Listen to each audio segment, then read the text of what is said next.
So 21. Welcome everybody to 52 Living Ideas. Tonight we'll be continuing with the Analects. We're on book 14. We'll be starting with chapter 21. We will have 1 to 2 readings of the text. Then we will go to Aman, who will walk us through Aman and Jason's translation. There'll be some brief comments, and then we will open it up to everyone else. And then after that, we ask that you keep your comments brief, and so that we can get through as many chapters as possible. We'll leave plenty of time afterwards for healthy discussion. And I will ask, would anybody like to read their favorite version of the Analects, or their version, if they should have one? Penny, please. Thank you. Okay. How many verses do you want? Just actually for this one, 21, right? Okay. Yep. And this is the James Legge. The master said, "He who speaks without modesty will find it difficult to make his words good." That's 20 on mine, so you probably would read the next one. Okay. Chan Chang murdered the Duke Xin of Qi.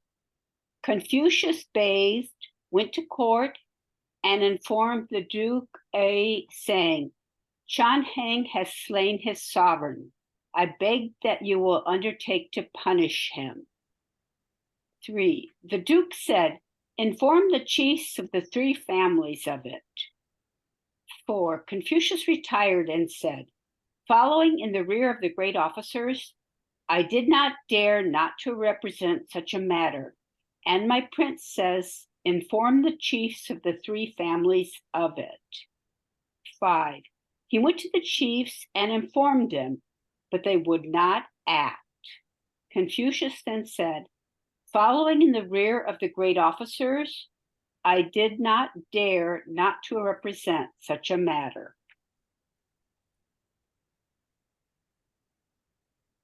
Thank you, Penny. Would anybody else like to read their version?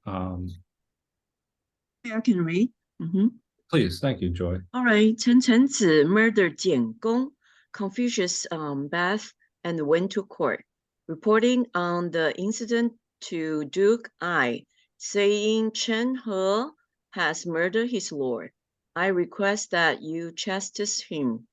The Duke replied, "Reported to the chiefs of the 3 families."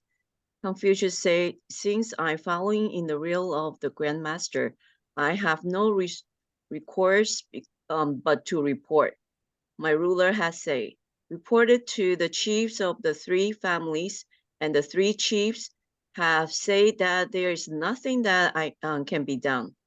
Confucius said, "Since I follow in the rear of the Grand Master, I have no recourse but to report." Thank you, Joy. So we will go to... Aman, can you do it for me?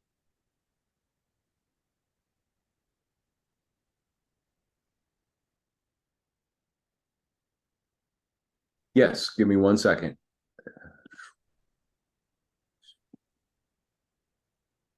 Can we see it all right? You got it. So Perfect. Aman, today you do Jason and I do Aman. Okay. So, verse 21. Chen Qingzi killed Duke Jing of Qi. Confucius bathed and went to court, reporting to Duke I of Lu. Chen Hong killed his lord. I request he be chastised by force. The Duke said, report it to the 3 chief masters. Confucius said, since I am one of the ministers, I have no choice but to report. But my lord said, report it to the 3 chief masters. He then reported it to the 3 chief masters. The request was denied. Confucius said, I am one of the ministers. I have no choice but to report. 1. Tian, Shangzi, killed Duke Jing of Qi and made a new ruler, Duke Ping. Oh, no, these aren't notes. Sorry. In 481 BCE, Confucius was 70 years old. Oh, no, these are your notes, correct, Jason? Yeah, Yes. that's my note. Yeah. My mistake. So among you, anything you want to say about this one? No, I'll let you speak first. If the thought comes to me, I'll go ahead and say after. Yeah, basically this one I separated this one to itself because Chen Zi, okay, that's a significant issue because he killed the Duke, his boss, and then put another prince in the throne. So 100 years later, this family, Chen family, and also sometimes called Tian, okay, Chen and Tian are the same family, okay. So, I think about 200 years later, they replace the Duke, okay. So the Duke family at this moment is the last name is Jiang, okay, and 200 years later has been replaced by the Chen family. So just like Lu, state of Lu, because they have the powerful minister. Okay, so same situation in the neighboring state Qi. They also have a powerful minister, which is the Chen family. So they even worse, okay, than state of Lu. So they kill the lord, the duke, and set up another young lord, okay, so they can have a fully control. Okay, so that's the situation. So when Confucius see this one, he, according to Confucius' moral standard, it's a terrible, terrible situation. How can you in the lower rank and kill the superior? So Confucius talked to the Duke I. This time Confucius already been, we can call retired or being fired. Okay, but during that time of the custom is once you have been in the royal court, you have a lifetime being in, even you don't have the power, but you still have to follow some ritual. That's why Confucius still go to his lord, say, okay, that's the situation happen. You should send the military to do something, okay? And the lord, which is the Duke I of state of Lu, since he has no power anyway, so he asked Confucius to ask the three powerful ministers, three family, which is Ji family, Su family, and Meng family. Three. So Confucius report that, and they say we don't have to do anything. Okay, so that's the account Confucius talking about. And I think I don't recall the translation. A lot of translation will translate as Confucius said, since I'm stayed behind the minister. But my translation basis, I think what Confucius means is I'm among, because Confucius is humble. So he said I stay behind, but actually what he meant is I'm part of the ministers. Okay, so I have the responsibility according to the ritual to report this one and give my suggestion. Okay, so this one is, I would say it's important because Confucius record what Confucius' behavior, okay, after he retired. Okay, so I will stop here, and Amang, if you have anything to say. Yes, I would point out that this is the conflict of dueling loyalties. That on the one hand, Confucius is loyal to what is proper, and that is that this new upstart duke should not be in this place. This should not have gone down the way it did. And on the other hand, being part of the court, he is beholden to do what his lord says, even though he has advice for his lord doesn't follow his advice and simply says, go do this instead, go talk to the three other chief masters, because maybe somebody with a bigger hat will be willing to shoulder the responsibility of doing what you're suggesting, but I won't. And there's a little bit of a lament at the end where he says, I am one of the ministers, I have no choice but to report. In other words, I am loyal to my master, I must follow what he told me to do. It's interesting to me because I wonder about the time of life where this was taken from Confucius's existence. Would this have been his message 10 years later, say, after he'd sort of grown greater disillusioned with the actual workings of the court? I don't have an answer for that, but this strikes me as someone caught in the duty of being a functionary and now having sort of a buyer's remorse about it.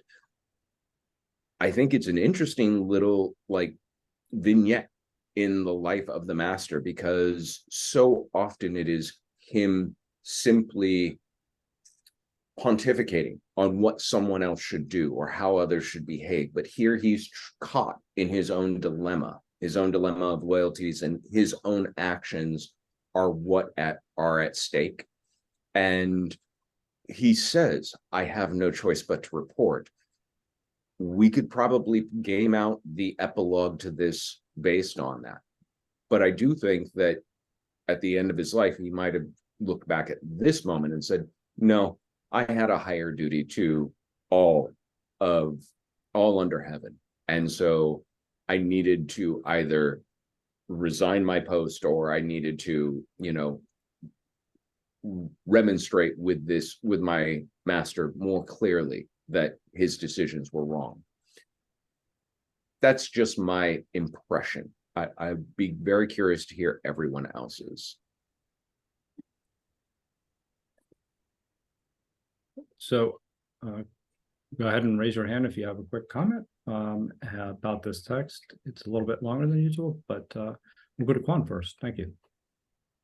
Then followed by this event happened in 481 BCE, so 2 years before Confucius' death. That Chengzi was an aristocrat from the Principality of Cheng, precisely, and his family would change their name from Cheng to Tian, T-I-A-N, later on.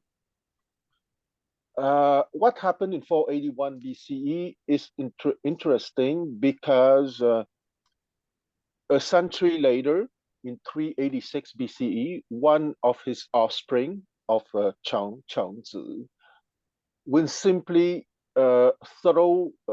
usurp the throne of the legitimate ducal line of the Jiang, Jiang.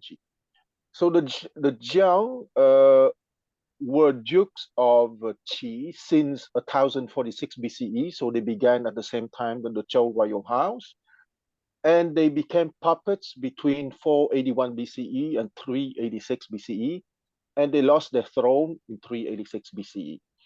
So Confucius in 481 BCE, I would like to remind everyone that Confucius came back from a 14 years long exile in 484 BCE. So when he came back, he was perfectly aware that his political career was finished. And he came back because one of his disciples, Ran Qiu, managed to win a battle for the Duke of Lu. And he asked as a reward, if you will, that his master Confucius would be recalled from his exile, and his wish has been granted in 484 BCE, some months after his victory. So Confucius coming back to Lu in 484 BC was perfectly once again aware that his political career was finished, and he was offered a kind of ceremonial role. And when he approached the Duke Ai to report the event, he was perfectly aware that it was, I don't want to say a joke, but let's say a ceremonial report. And he knew perfectly that nothing would happen because of his report. And he was very ritualistic, going to the three grandees to report to those three grandees, which is the three leaders of the three big families in the Principality of Lu. Because once again, I want to remind everyone that most of the principalities of China at the time were principalities from the family of the king of Zhao. Okay, because when in 1046 BCE, the Zhou dynasty began, the king would send his brothers and his cousins to the different principalities to rule them. And at the time of Confucius, maybe 80% of the leaders of the different principalities were more or less cousins of the Zhou king, even if the Zhou king lost his true power at the time.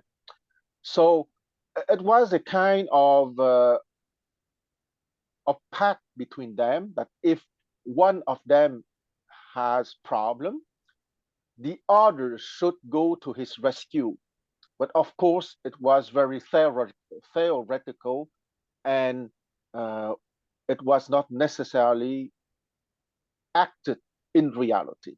I stop here. Even if in the before Confucius, it happened that sometimes interests and rituals would coincide, and sometimes an usurper would be punished, but at the condition that the interests of some principalities would coincide with the rituals, of course. So here we are in the domain of realpolitik, and stop here. Excellent. Thank you, Quan. We'll go next to Mark. Thanks, Joe. I'm not sure if I still have a question because Aman and Quan have elucidated it so clearly.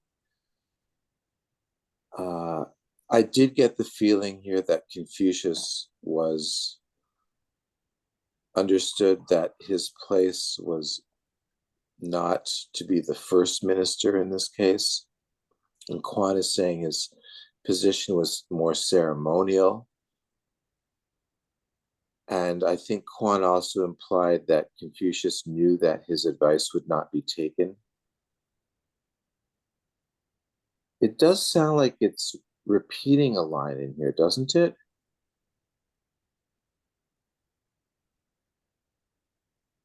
Is there some repetition? Yes, it's a repetition. It's a repetition. Yeah, that's the kind of during this time I find out in the Analects there's a lot of repetition. Yeah, another repetition. Yeah. To say that someone should be punished for usurping, wouldn't that have involved starting a war? Absolutely, and it happened before Confucius. That war were started because of usurpation. Yeah, I think that's exactly right, because you have to think about that's a feudalism system, and during that time, it kind of thinking about that we are the big family, right? So your brother's house has some problem. That's my duty to take care of that. So so that's kind of thinking. But Confucius represented the time of the moral standards start to change, right? You start to see this kind of situation happen. Your brother has some problem, and then I say, okay, that I'm going to take care of, help my brother. But turn out, they say, no, that's their business.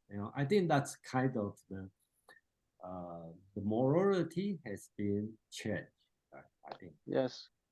If I may interrupt, it's like in all big families, okay? Even the king, who is the eldest member of their line. They don't care about him. They would just usurp his privileges. So what do you think of the smaller cousins of the smaller principalities? Let's forget about that.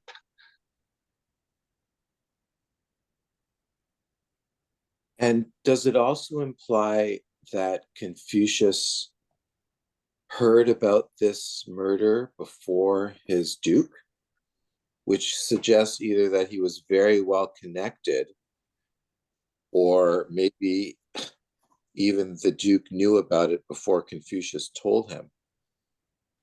And I yeah, sorry, Mark, I interrupted you because it almost seems as if the Duke I wanted to wash his hands of it by passing the buck.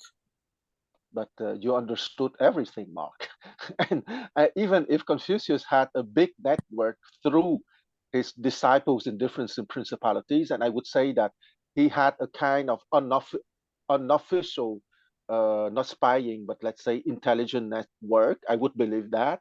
But I'm sure that the Duke was aware at the same time, or even a little bit before him, and he just ignored the stuff because he knew perfectly that his underlings would not start a war for his cousin.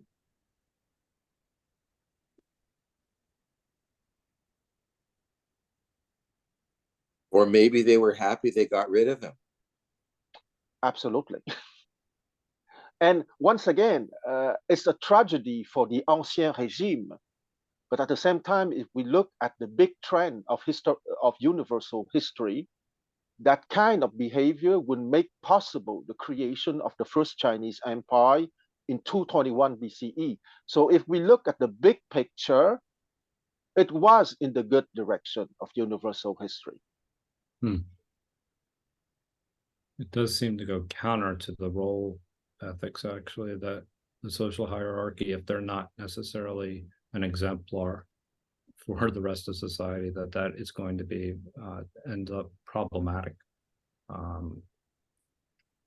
Yeah, I know. You know, it was an old plutocratic oligarchy that became corrupt and corrupt and corrupt, and universal history would sweep them away for another form of government called empire. And paradoxically, because in English the word empire has a negative undertone, okay, but the Chinese empire was much more open to the commoner than the old feudal order.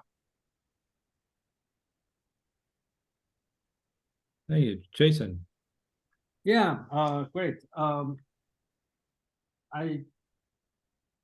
think the significance of this paragraph, okay, is mark the how alienation, right? So you kind of feel like indifference for your neighboring state. Yes. What's going on, right? So what's going on, just if you think about big family, what's going on in my brother, okay, something happened in my brother, and I just say, oh, that's not my business, right? So before I read this one, I mean, long time ago, I feel this one is like not much sense. But right now I read it, I have a strong feeling, okay? I feel like people start to ignore what's your neighborhood happen, okay? What's happening in my neighbor? It just ignore it. And they also very show the Duke I of Lu kind of as also powerless. He asked Confucius, ask the three ministers, because he also cannot do anything, okay? The three ministers, three families, they are in charge of everything. So I'm not saying I agree or this one is good or bad, but I'm talking about that's Confucius' theory, right? The old social order has been changed. So I think this paragraph is even very simple, but I think it's really capture that kind of feeling. during Confucius' time. And I do feel, how does Confucius feel?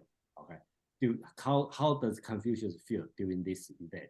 Something serious happened, but my Lord had kind of like, I cannot do anything, ask the ministers. And he asked the ministers. The ministers say, oh, no, I don't know what's their answer, but basically they're not going to do anything. So I can feel, okay, the feeling Confucius had during this time. Okay, and that he was very old during this time, probably around 70. Okay, so I think I'm very touched on this. But one thing I like to ask, I have a question to ask. I did hear a few people probably speak sort of Chinese dialect, Huang, I believe, Joey, Kevin. Okay, so I like to ask, in my dialogue, we know this one talk about Chen, right? Chen family. And then later on, they call the Tian family. Okay. Okay. So in English or in Mandarin, they are totally different. But in my dialogue, okay, they are the same. Okay. Chen and Tian. In my dialogue, okay, the pronunciation is exactly the same. And in my Taiwanese tradition, we always have a saying, Chen and Tian never get married each other. Okay. So because they are the same family. So I don't know, I just like to know, my curious, Kevin, Huang, or Joey, probably you speak different dialects, does you guys have the same thing or not? And Jason, are you speaking a kind of Hokkien or of? Hokkien is this way. Hokkien is saying that is the Chen and the Tian. Okay, don't get married. Okay, so Okay. you date you Chen family date a family called Tian family. Then parents say no, you don't get married because you have the same family. And Yeah. the pronunciation is exactly the same. Absolutely. Well, it's not the case in Cantonese, and as you know, it's not the case in Putonghua.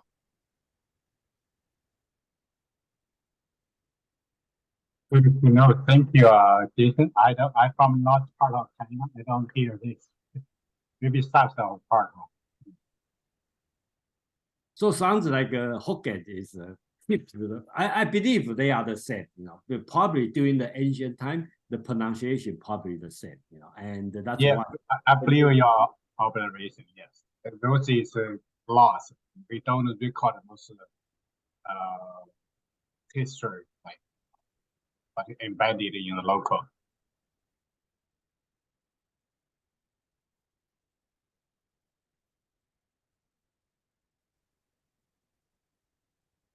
Thank you, Jason.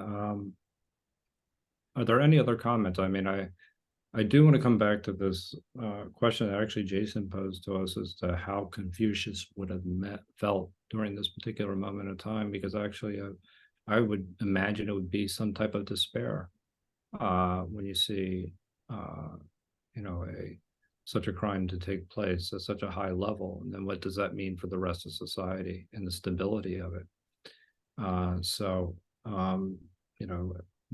The responsibility factor that people are abdicating the responsibility and their hierarchy has to be of great distress. Especially somebody who has been up to, so focused on playing your role and the ethics that go along with your position. And so I think that that's something that's really important to explore. We've talked a little bit about role ethics in particular, and the idea of duty when it comes to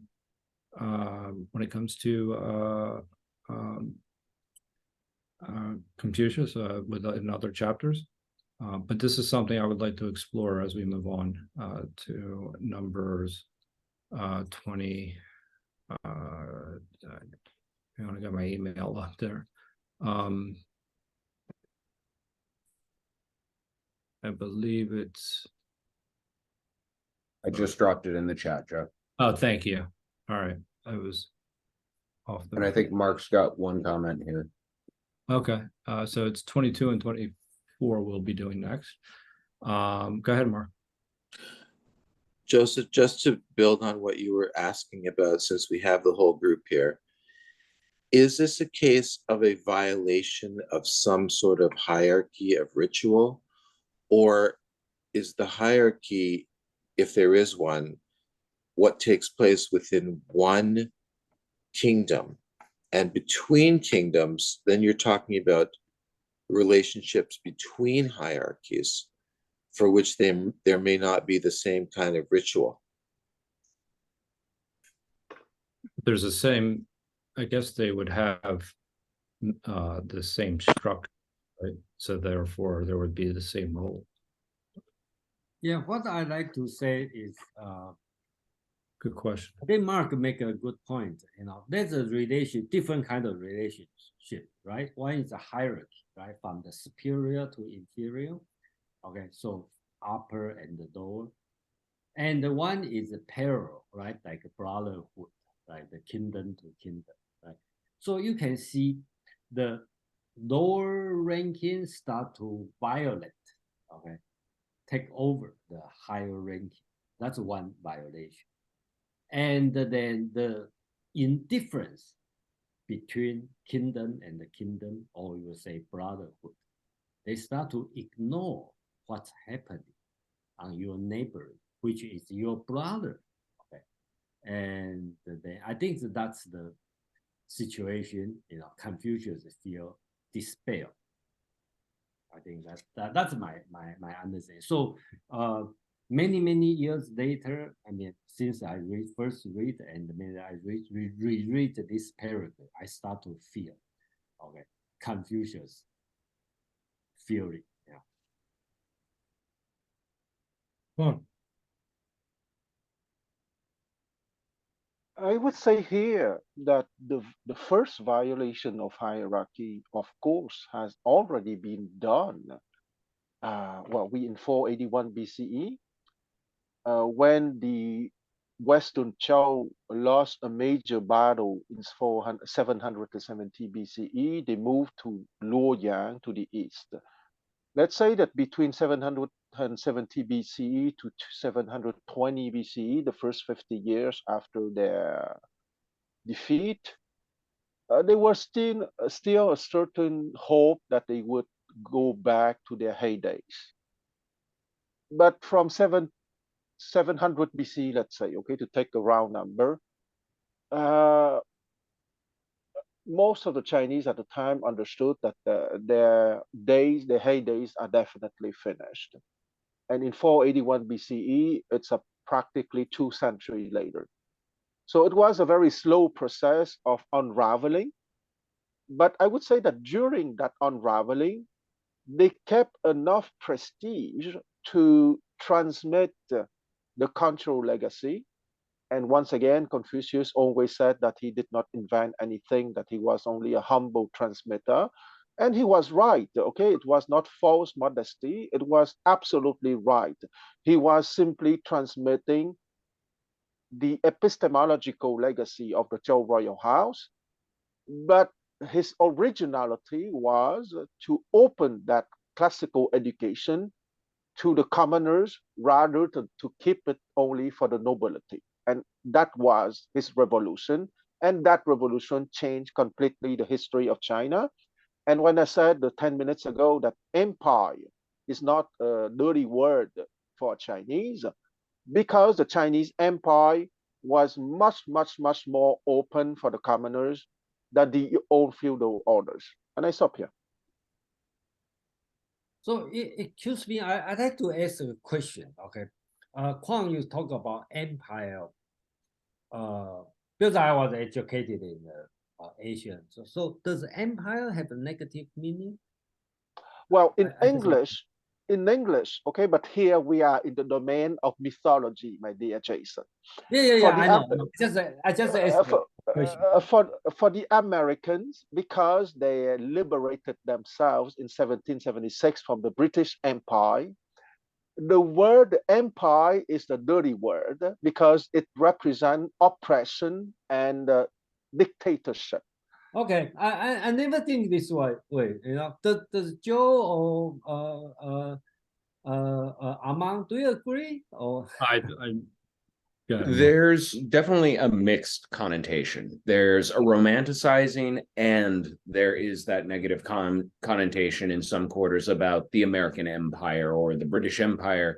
The whole idea of an emperor we get out of Rome, and Caesar becoming emperata by basically stepping all over the rights of the Senate and that. So there is a connotation there, but there's also a romance to it that says they've always been trying to get back to the Roman Empire. The Roman Empire was the peak of Western civilization in some ways, and so it holds dual connotation in most modern English. But I get what Quan is saying. When you say the empire in China, you're talking about legacy. You're talking about 5,000 years, which you cannot walk around China without seeing posters everywhere. 5,000 years, because they insist that's how long it's been an empire.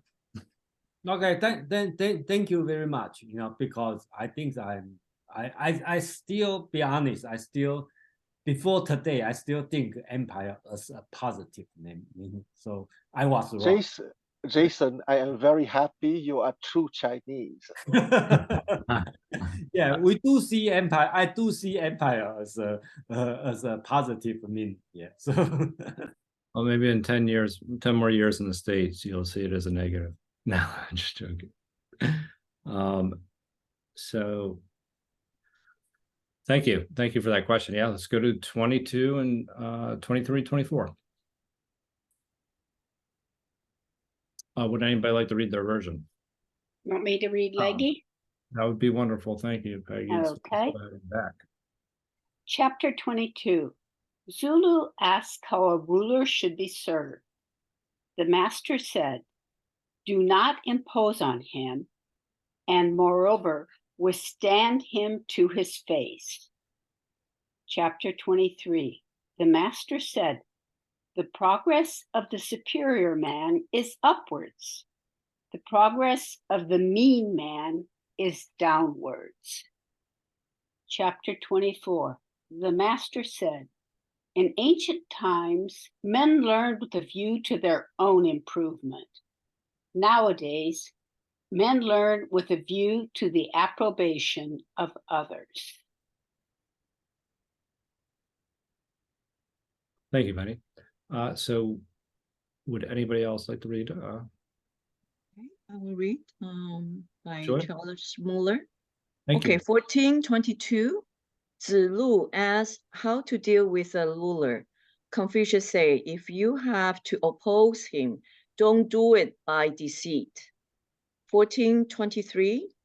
The master said, the noble man penetrates that which is above. The inferior man penetrates that which is below. The master said, the ancient scholars study for their own improvement. Modern scholars study to impress others. Thank you, Joy. And then now we will go to the translation.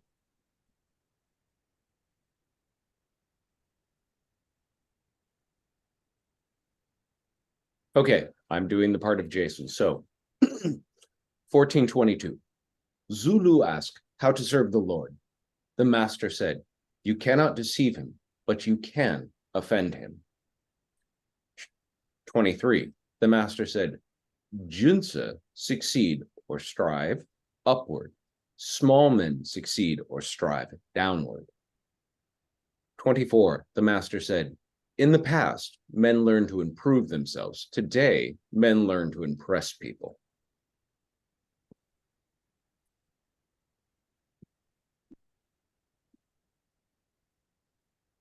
I'll turn it over to Jason. okay, thank you, thank you, Amar. I really like everyone give me suggestion on especially 22 and 23. Give me some suggestion on that. 22. I really like this one, and I believe I translate very good. Because the Chinese word here use the word fan. Okay, that means commit.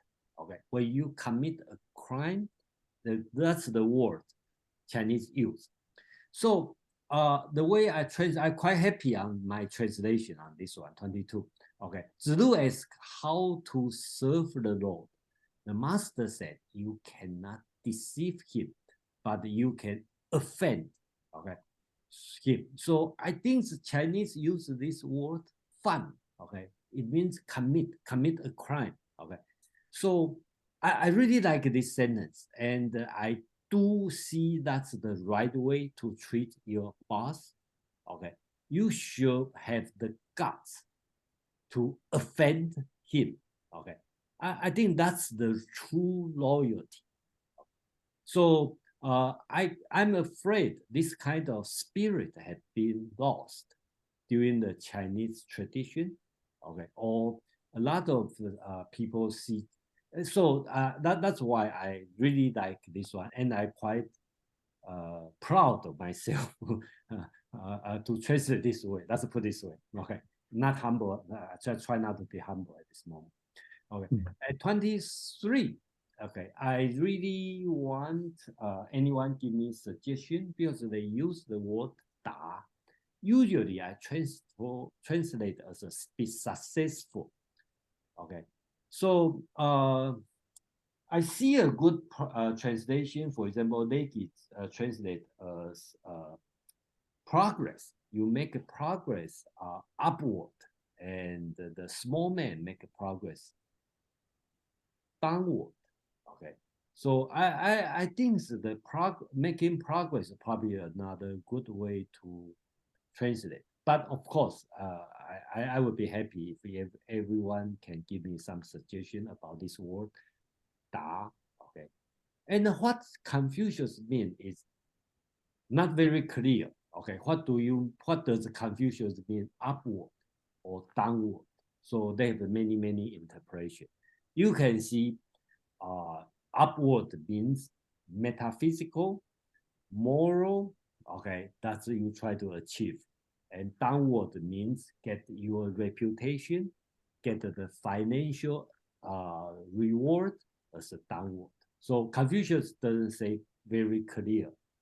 It's a little bit ambiguity here, but I think that's up to your interpretation. 24, the master said in the past, I think this one should be easy, okay? I think all the translation probably almost the same, right? In the past, man, in the past means that's the proper way, right? The men learn to improve themselves, and today men learn to impress people, like social media. Okay, I think even today, the people, usually the young generation, what their life is try to impress other people, and that's why the social media become popular. Okay, I stop here. Thank you. Thank you. And I appreciate you keeping my suggestion of strive.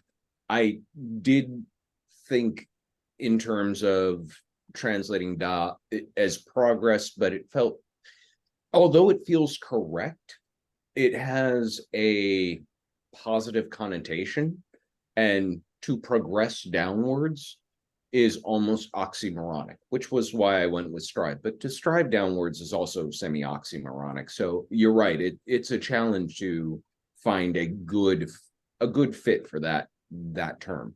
But I want to offer an interpretation of 1423 because it comes right on the heels of 1422, where the master's telling Zulu, you can offend your lord. You can't deceive him, but you can remonstrate with him. And I keep going back to this idea of remonstration because it is something that was fundamental to Confucius philosophy that was intentionally rooted out through the system of acculturation in China over centuries and centuries, because nobody in charge wants somebody nipping at their heels, as it were. And it became much better to gain some measure of success by not being the squeaky wheel in court. When he says junzi, strive or succeed upwards, and small men strive or succeed downwards, a possible interpretation of this, you could think just in terms of a management sense. If you are a minister whose attentions, focus, and effort are all pointed and directed at your underlings, we call that a micromanager in modern parlance. But this is also the sign of a small man. I often call them petty tyrants who wield their power over those in a lesser position, striving downwards.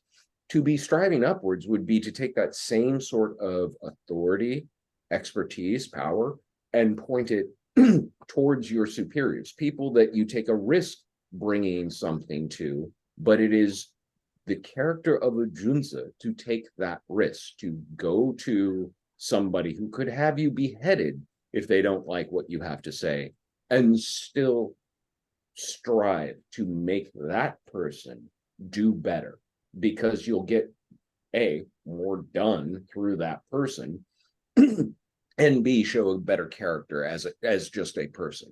That was how I saw these two as being linked together, or a way I saw these two being linked together. And I agree, impressing versus improving. I think kids these days was first said by Plato, and it's as true today as it was then. Kids these days, but most of us mature out of it. I'm wondering when that'll occur for me. Would anybody like to comment? I'm inclined to comment. I have a lot to say about these few, but if anybody wishes to go first, go right ahead. Okay, Quan. I would like to propose two possibilities for the word da, and would not be oxymoronic, in the sense that the Junzi gets through to what is exalted. I would suggest first the Junzi master his life through what is exalted. That is one possibility, master his life, or navigate his life through what is exalted. And which go a little bit in the sense of the strive proposed by Amon, and would be a little bit less oxymoronic, because navigate and master his life is, let's say, bigger in meaning. But it's one possibility among others. Because, and once again, I think that it's about the epistemological journey, in the sense that the Junzi will master his life, will navigate his life to what is exalted, meaning to the upper trigram, okay, to beauty, goodness, and truth. And the small man will navigate his life, or will direct his life through to what is base, okay? So using flattery, using connections, using shenanigans to get to his goals. So I understand that paragraph in that way. Excuse me, Kwang. Okay, so sounds like your understanding of this paragraph is different from me. Okay, so you do the words da as a means, not the end, right? I read it as the end. You be successful in this one. Sounds like you look at the word da as the means, okay, which is the means to be successful, right? One is 君子 is used let's say good way or better way or upper way, and the small man doing is the lower way, right? I just asked the question. I'm not saying you are right or I'm right, but that's my question. You understood perfectly my perspective. Okay. Okay, because, so I like to suggest the group. Okay, they have the two different way of understanding, right? My way of understanding is talking about the end. Okay, so you has been achieved on the upward. you have been achieved on the downward. But Quant's interpretation, which is makes sense, a lot of sense also. Quant's understanding is the means. You be successful using the proper way or using a small man's way. Okay, so that's Quant's understand. And we are not going to decide who is right, but I just offer, we have two different understanding on this parable. Thank you, Allison. Can I interrupt for 1 second, Allison, with an editorial? I kind of agree with you, Quan, personally, but Jason's choice of terminology, I tried to find a completed sort of way of going about it because I did understand that that was your interpretation, though I almost went with reach if I was trying to think of something more active. Yeah, that's why Aman would suggest the strive, which means it's a means, okay? And then I do is succeed, okay?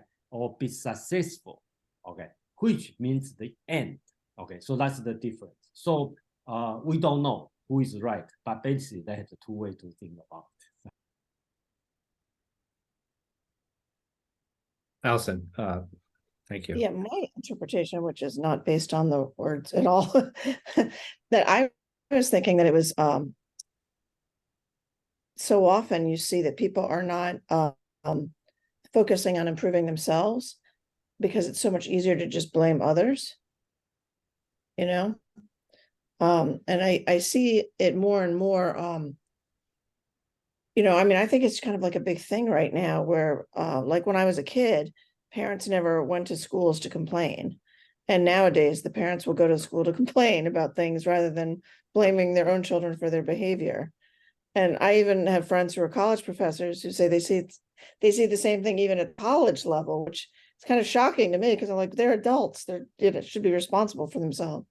So it's kind of interesting, like why as a society we've switched to that. And I don't really know. And I know that's not quite the same thing as impressing others, but it's but yeah, there is a difference between trying to improve and impressing others because they're not really the same thing. Because when you're just working on your own improvement, it's sort of inner directed on focusing on what's inside and fixing that. But impressing others is more what's on the external, which is not always the correct way of improving yourself. So there's just some thoughts. May I comment to that? I think that that's an excellent observation, that it's more of an internal validation versus an external validation. And we can see the progression actually throughout the text. If you think about it, past chapter, I don't know, perhaps Quan or Aman or Jason could help me with this, that there was a one particular passage where he would accept a piece of meat as tuition or as a way of paying for school because he was letting anyone in that actually really want to learn for learning's sake.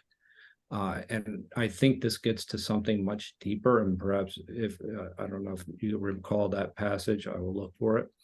But the importance of it, what's that? Oh, I just dropped it in the chat. It's 7.7. Oh, thank you. Appreciate that. No, I think, yeah, exactly. It's 7.7. Yeah, and thank you for doing that. I think that this is a an important point because ultimately it's the pursuit of wisdom, and wisdom can't be associated with pursuing external means because then you're dictated by things that are just what the crowd is doing, not what your internal self is doing. So you're kind of outsourcing your autonomy to a certain degree. That's the way I would look at it. And I also think you've made a very good point, Allison, when you were talking about the idea of taking responsibility, which actually kind of relates back to 23, where there was an abdication of responsibility as well within the hierarchy. So it's kind of this theme that you're starting to see that, yeah, when as far as self-motivation and not necessarily looking at for the outside for some type of validation. Anyway, so I'll leave it with Mark and then David. I wanted to ask about 23. I was reminded of something, Quan, that you had said, I think last class or maybe the meeting before that, about Ren. And you called it perfect humanity, being in a group and perceiving the needs of everyone and using that information to further the common goals. Was pretty much what you said. And when I think of the gentleman, you know, penetrates to what is above, the Jinzi, I'm thinking that his or her humanity would allow them to be able to find the correct means to make themselves understood and to exert their influence with someone of a higher rank, which in 21 that we started with tonight, of course, Confucius was not able to do. Absolutely. Because I would like to remind that the Chinese name of the guy having achieved the last stage of epistemological development is called a Sheng Ran. And the word Sheng is written with an ear, a mouth, and the image of a gentleman in court robe. So that Sheng Ran, which is the perfect embodiment of perfect humanity, is capable to hear the will of heavens, hence the ear, but is also capable to state those reality to everyone, including the people in power, hence the mouth, and hence the simplified image of a gentleman in court robe.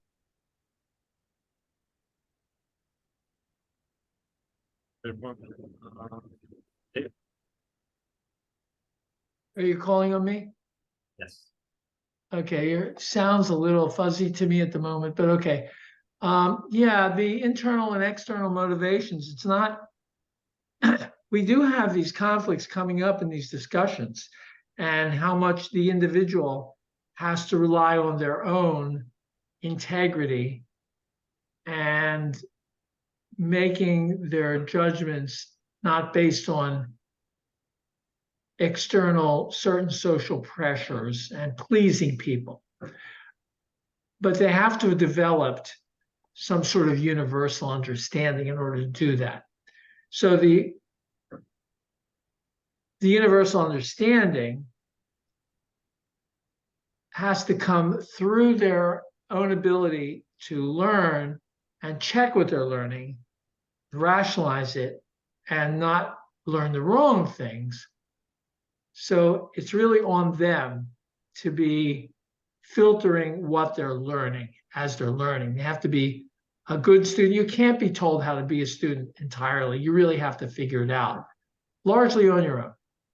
But there are some things you have to learn externally, and that is you have to learn from your parents. You have to learn filial respect. You have to learn your role in your civil society, in your family, and you need these social wisdoms. And that is external knowledge. It's particular to where you're growing up and the structures in your society. This is external. You have to come to understand those in order to express. You have to see the social patterns revealed to know the vernacular of your society and foreign cultures too, which is a different vernacular. And demanding that understanding, you have to have put together the external details that let you be respectful in your culture and in other cultures. So you have to, this is why you have to have so much learning and respect for the way your family imbues you with knowledge. You have to really, be taking that on. You say, oh, that's stupid that you do that. But no, you have to be respectful of it enough to really get it and to treat them in a way that you're giving them respect for the way they're doing. And even when they make mistakes, you're defending them. We've seen that in law, right? You're not humiliating them, even if you can be correcting in some way. You're not turning them in for breaking the law. You're like, so you have to put that external knowledge and universalize it and respect it. But so you are taking external forces in, but you're developing your own integrity to make these universals and become something more. So you're looking for that perfection to be part of your Quan's word epistemology. So that's really what you're doing in addition to the external. You have the internal, external. It's an interesting battle. Confucius is respecting both.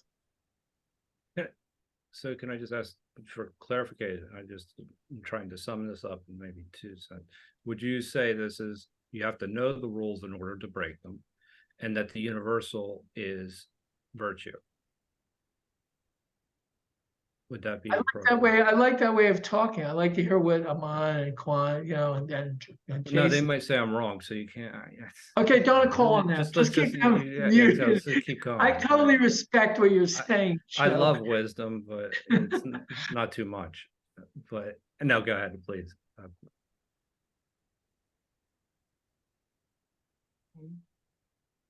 So I checked the da, that words is the meaning is to lead to or to go to someplace, and to reach to or arrive at. So the da, this word in the verse 23, I think something that the 君子 that is doing something. 上 that means upward. Yeah, exactly. So usually they were doing some self-improvement, like in better state. Then the 小人, that means the person that will do something maybe the worst.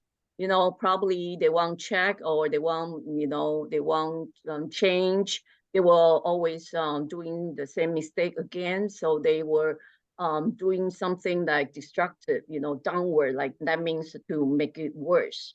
So that's what I think, the person has wisdom that they were doing something to help them, even self-improvement in a better way, okay, in progress.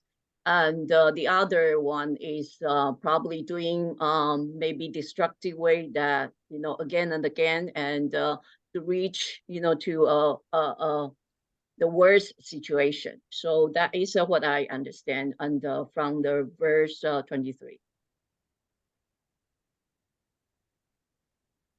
Thank you, Joy. Aman, do you want to comment?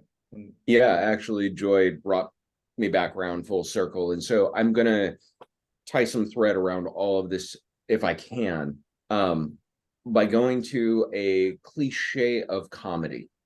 The cliche being that good comedy punches upward and bad comedy punches downward. That's an expression used by comics about comedy and about that, the whole sort of hermeneutic you need to bring to the art of being a comedian. If you're punching upward, you are getting a laugh and you're poking fun at the king. You are a court jester. If you're punching downward, you're a bully. And tying this back with what Joy was just saying, the idea of da as a single word, which incidentally is a homonym to the expression da, to punch, which is why I actually was thinking of it, is both a completed action, to have been punched, and an action in motion, to be punching. But to a punch, or just to say one punches, that can be ambiguously active or completed. That's kind of what I think Jason is trying to straddle here, is looking for, and I'm not suggesting punch, though I do think it would be a very humorous play on words, because again, da is a homonym. But you're looking for a verb that straddles that line between an action in progress and an action completed. And which is why I get your inclination towards success. I like navigate. I also like reach because I think it's both in progress and a completed thing. But it's one of these times where translation doesn't have a direct corollary in the English language. You can't just point to something in the English dictionary and say, that's what that word means. And so if you da upwards, you're striving to be a junzi. If you da downwards, you are, being a bully. You're punching down. You're doing the wrong thing. So that's all I wanted to say about that. Thank you for both of you for those remarks. Very much appreciate those. Would anybody else like to comment on these?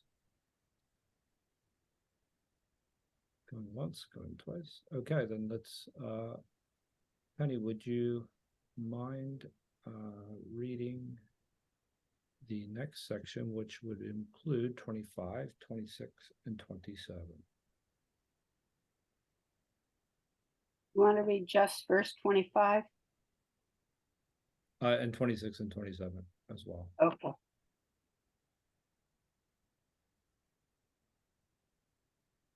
Hu Yu sent a messenger with friendly inquiries to Confucius. Confucius sat with him and questioned him. What, said he, is your master engaged in? The messenger replied, my master is anxious to make his false view, but he has not yet succeeded. He then went out, and the master said, a messenger indeed, a messenger indeed. Chapter 26. The master said, he who is not in any particular office has nothing to do with plans for the administration of its duties. Chapter 27. The philosopher Sang said, the superior man in his thoughts does not go out of his place. Thank you so much, Penny. Joy, would you mind reading? Yes. Thank you. 14. Did you read 30? No. No. We are reading. Oh yeah. Yeah. Or unless you want to read. Okay. Okay, so 1425. Qu Yu sent a messenger to Confucius. Confucius sat down with him and asked him, saying, what is your master like? The messenger replied, my master wants to decrease his faults, but is not able to do so. The messenger laughed, and the Confucius said, what a messenger, what a messenger. 1426. The master said, if you don't have an official position, you should not make plans for administration. Zhenzi said, the noble man doesn't worry about those things which are outside of his control. 1427. The master said, the noble man is humble in his speech, but superb in his action. Thank you for that. Thank I really like that translation for obvious reasons. Mm-hmm. Okay. 1425. Zhu Yi sent a messenger to Confucius. Confucius sat down with him and asked, how is your master doing? He replied, my master wants to err less, but is unable to. The messenger left, and the master said, what a messenger, what a messenger. 26. The master said, not his place, not seeking his government. Songzi said, a junzi thought should be limited to his governmental positions. 27. The master said, a junzi is ashamed of speaking more than acting. Oh. Yeah, thank you, Amam. When I hear you read my translation, I think it's improved a lot. So,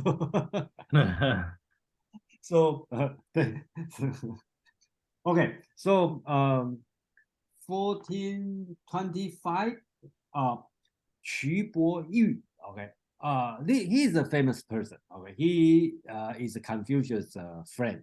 That's why I did have other chapter talking about Qu Boyu, book 15. Okay, so when he called Confucius, he called him not the master, not the Confucius, he called him Chu. Okay, Kong Chu, he called him his given name. So we know Qu Boyu, this guy, is Confucius' friend.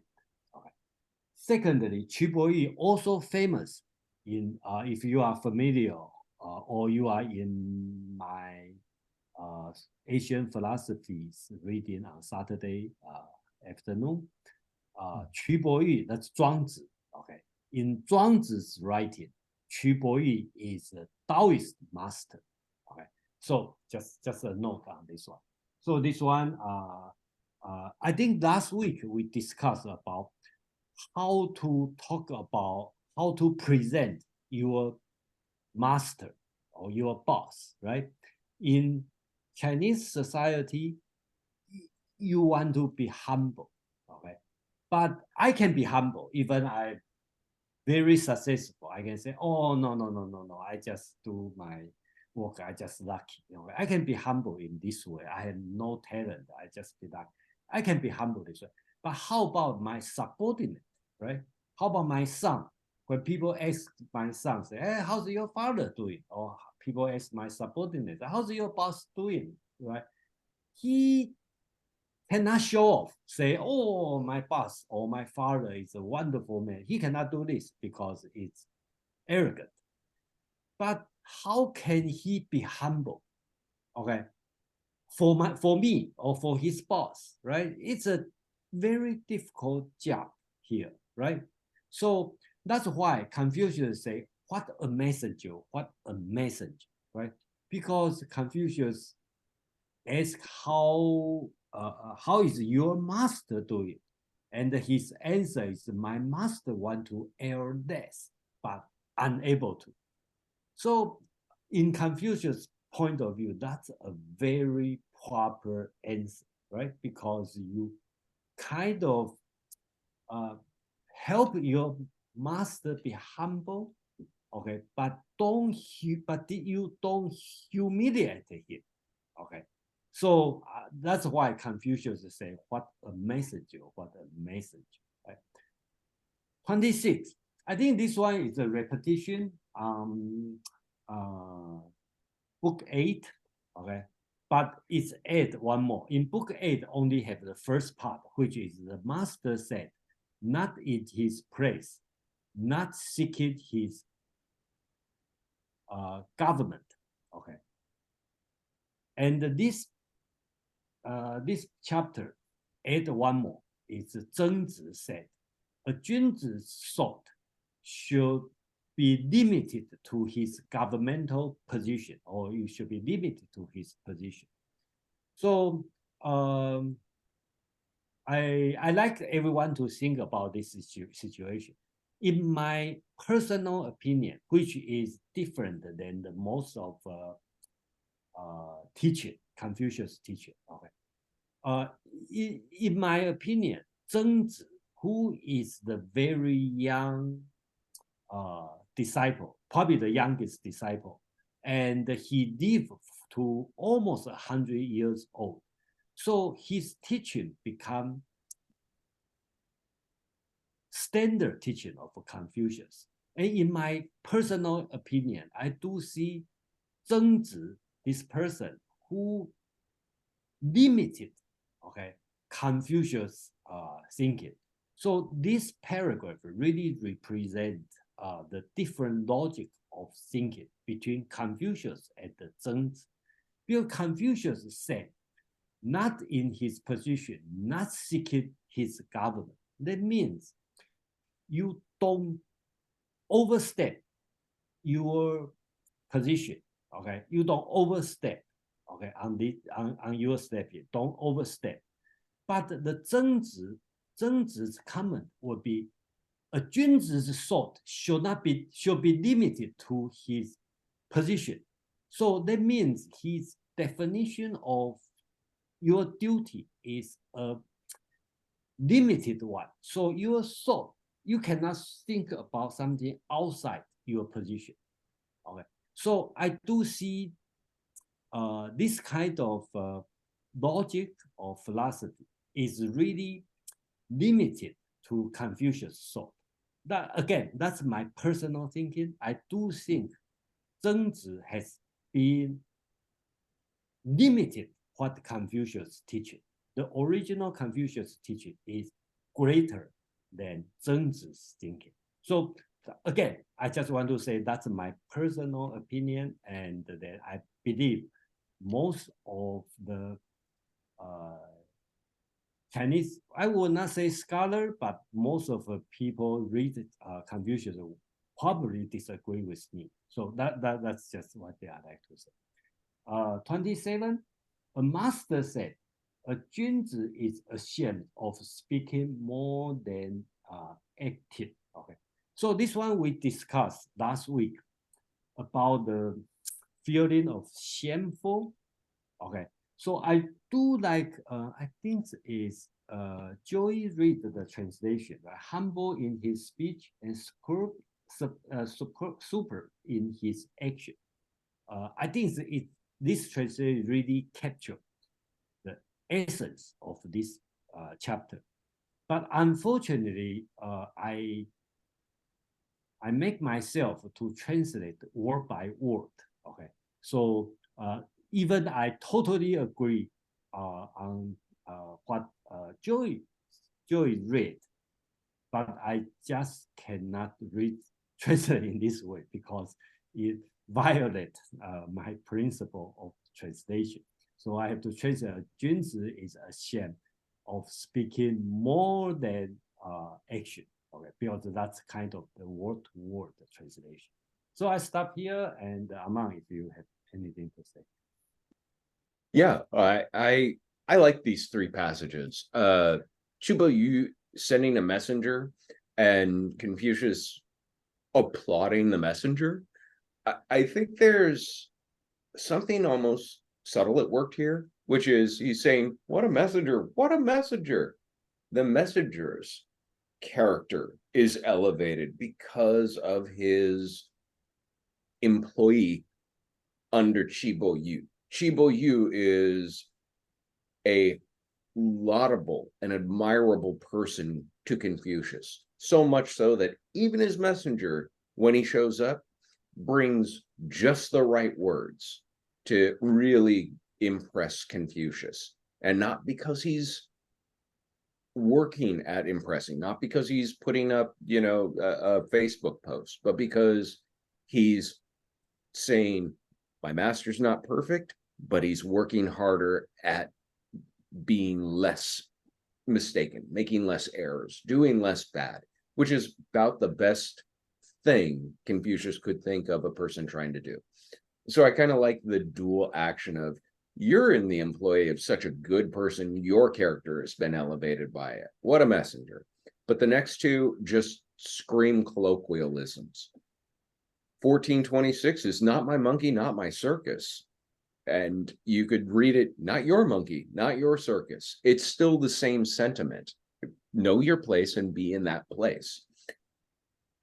However, I agree with Jason, actually, that Zhengzi's epilogue here, a Junzi's thought should be limited to his government position. Those are his words. Those are not the master's words. And I don't think the master would agree with him. But the question that rolls through my mind then is, in the compilation of the Analects, why put together his commentary from this? This could be one occasion where Confucius was saying something for the benefit of somebody else, but one of his students took it as gospel and got a lesson from it not intended for him.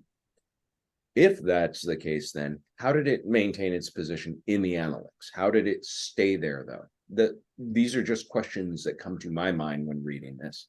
And the last one is, put up or shut up. Actions speak louder than words. A junsa actions are what they are responsible for. And this time we parsed the word ashamed before, but here I think ashamed works well, because you should be ashamed if you're talking more than you're acting. If you talk a good game but do a whole lot of nothing, you should be ashamed of yourself.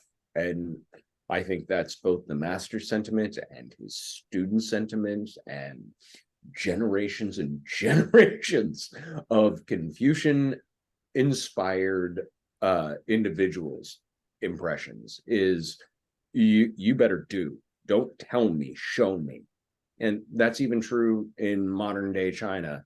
It's much more important that you be able to demonstrate your capability, and pretty important that you don't talk a whole lot about it, which is why you'll see that humility come back and back. And also why a lot of Chinese find Westerners just jaw-droppingly rude for how much bolster and speak they are willing to do. And then the question of how much action do we actually see is always lingering on their minds. Yeah, thank you, Amam. I'm sorry, I probably have to leave in 1 minute. Okay, so really, I think we will read another 2 chapters, and then so I have to leave now, and then thank you, Amam and Joe, to host for me, and thank you everyone, and I'll see you next week.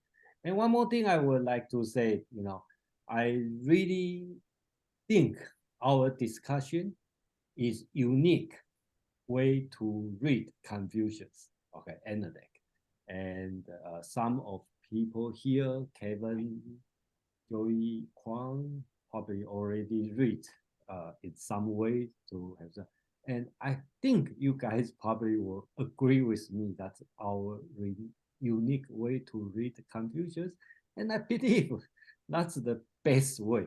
And then that's probably the right way to read Confucius Analects. And I hope I can promote this method of reading to the greater Chinese society, China, Taiwan, Japan, Korean, and I think that's the right way to read it, So anyway, thank you very much. And then I really appreciate everyone's contribution, and everyone have a different opinion. I don't think we need to have a consensus, and then just leave it open. I think that's the right way to read. Yeah. Thank you, everyone, and then see you next week. Thank you, Jason. And look forward to seeing you again next week, if not sooner. David. Ray, I was curious, I guess 26, we've sort of ameliorated some of the things that scratch me about 26. But, on the face of it, and maybe it's because it's a student, not Confucius, is like saying this. On the face of it, it sort of sounds like it's saying, don't think about what's not your job. But that limits you from thinking about the larger picture, maybe discussing it with people, learning the greater situation within which you function in your official capacities. So it seems like, as we said, a limiting thing. Why would that be of value? Is it that the word thought in Chinese has a slightly different connotation on it?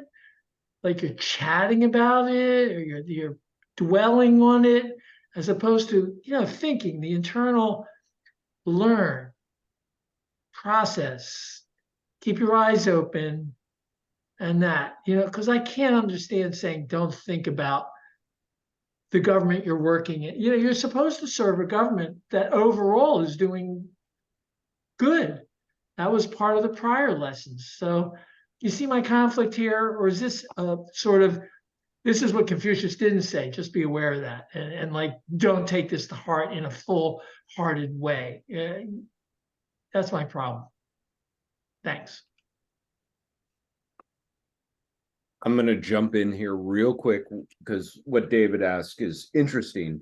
The word that you're actually kind of mulling over is the word zi, and it consider would be another way of thinking, of interpreting it. So to think or to consider, it does mean what's going on inside one's head. I agree with you. I do think that as a limiting statement, it feels very out of context. But if the context was a student who was saying, did you see what that court, attaché was wearing? It looked totally inappropriate. I think that maybe we need to talk. And it was like, focus on your job. Well, stop paying attention to things that aren't important to this job. In that instance, the lesson is germane, and it's not meant to be universally limiting. It's just in a particular context. But you get the youngest student in the crowd who hears this and thinks, oh, don't pay attention, put the blinders on, focus on your job. They learn the wrong lesson from it. That is a very plausible interpretation of this. But again, I got to bring up the question. How does this then make it into the canon that is the Analects? Because these words have been pored over, scrutinized, and examined probably as much as any other text on the planet. And so for this to remain means that somebody is getting something of value out of it. Yeah, I see what you're saying. Yeah, and it can apply even at higher levels. That's for sure. It really can. It's a good point. Thanks. Would anybody else like to comment on any of these? The reoccurring theme of humility, or the importance of one's actions. Essentially, I think that's managing character ultimately. So I'll just put those two things out there, and we can talk about them in greater detail as we go, as we continue, but we will be reading hopefully 2 more chapters this evening. So Mark and Quan. I was thinking how interesting it was what Jason was saying about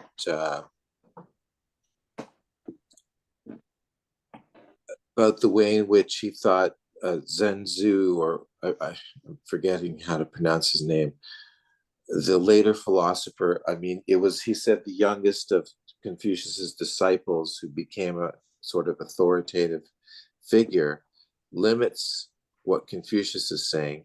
I wonder if you could put Jason's number 26 back up for a sec, because I'm looking at the Lao, and the Leggy seems very specific. In the Leggy, it's more like, he who is not in any particular office has nothing to do with plans for the administration of its duties. That sounds like good advice for a young rising minister. Don't stick your head in places where you're going to get into trouble. But in Lao, he says, do not concern yourself with matters of government unless they are the responsibility of your office. And I think there's an ambiguity in there, because you might say, oh, such and such is not directly part of my office, but it's part of the responsibility that I look into something. Or it might be part of my responsibility to question my superiors. And now, what is Jason? I'm going to try to increase it on the screen. Not in his place, not seeking his government. I thought that was one of the more very enigmatic of Jason's translations. It is, but it's accurate. Not located and not it reads very close to the Chinese in the sense that Leggy gets very wordy because it's a little anachronistic. He was writing Victorian English and he wanted to elucidate as much as possible and make it sound like it was a scholarly work. In that Chinese language and grammar and word structure doesn't necessarily have as many unnecessary adjectives as we need in the English language to express a similar idea. And so having a terse version of it, I think, is accurate. Anyone else want to comment though on it? Yeah, Quan, you've got your hand up. I'll leave it up if you want to jump on this one. Yeah. Sure. Do you hear me? We Yeah. do. Okay, so 不在其位，不谋其政. I think that 谋 means strategy, stratagem, strategy to think in advance, stuff like that. I would say that 26 for me is is a pair with 27. Okay, so in 27 the lesson is clear. Okay, that in 27 the lesson is actions speak louder than words. Yeah, I think, Aman, that you summarize it perfectly. And I think that the two are together because 不在其位，不谋其政. Okay, meaning that if you are not officially having a specific position in a specific project, don't meddle in the affairs that are the responsibility of another one. And it's very related to 27 because 27 because in ancient China, or even in modern China, in the different governmental departments, one of the things that is that could be very problematic, that is, you would make comments that are not invited about the project of someone under the leadership of someone else. It doesn't mean that you don't have the right to think about that by yourself, or to discuss it with people, or even to discuss it with the leader of the project. But here I think that it's more a warning not to meddle in an unaware manner in a project that is not under your direct responsibility. And I would say that Zhengzi offer a close-minded interpretation of the same lines, saying that the thoughts of the Junzi do not stray beyond his position. Okay, so planning and thinking is not exactly the same. Okay, you can have an expansion of your mind, you can go deeper in your understanding of reality, but it doesn't mean that you will necessarily offer your plan when someone else is the leader of that project. Maybe you can discuss it with him, but maybe there is a right manner to discuss it with him. And I would say that that is the lesson, because for me, the two are together.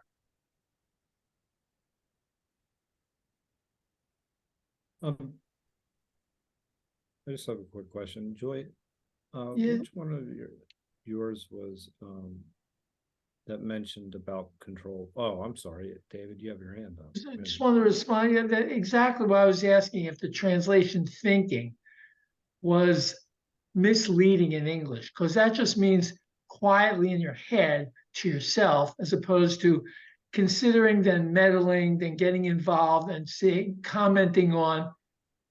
That's, so translating and thinking it's good to see the dyad, the two together. And I do think that takes you from the idea of speaking about, where you're now meddling already, because you're bringing it to other people. Yeah, that's helpful. Thanks.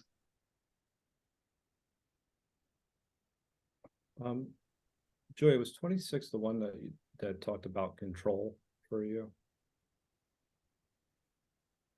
I don't think it's control though. I think it's, yeah, it's something that you don't think beyond your position, you know, whatever your responsibility or the matter. Okay, That's what I think. thank you.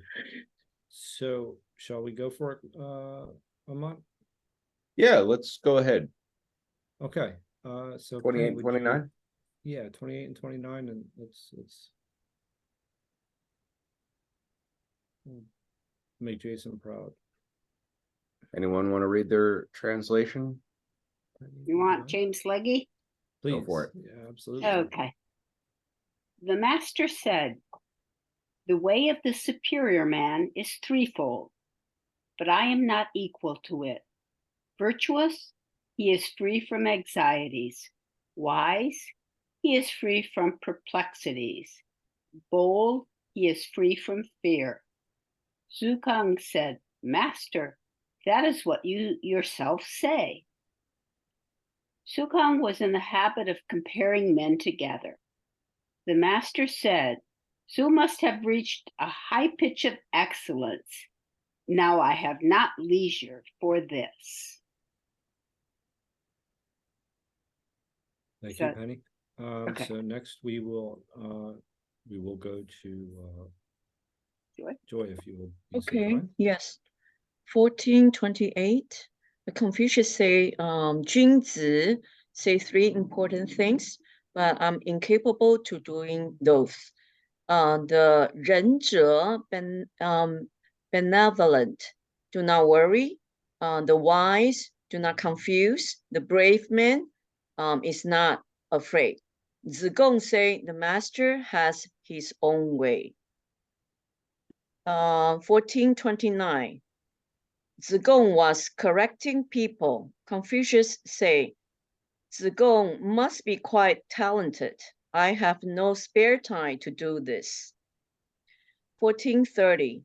The master say, I don't worry about being unknown. I worry about my lack of ability. Thank you. Thank you, Joy. Mon.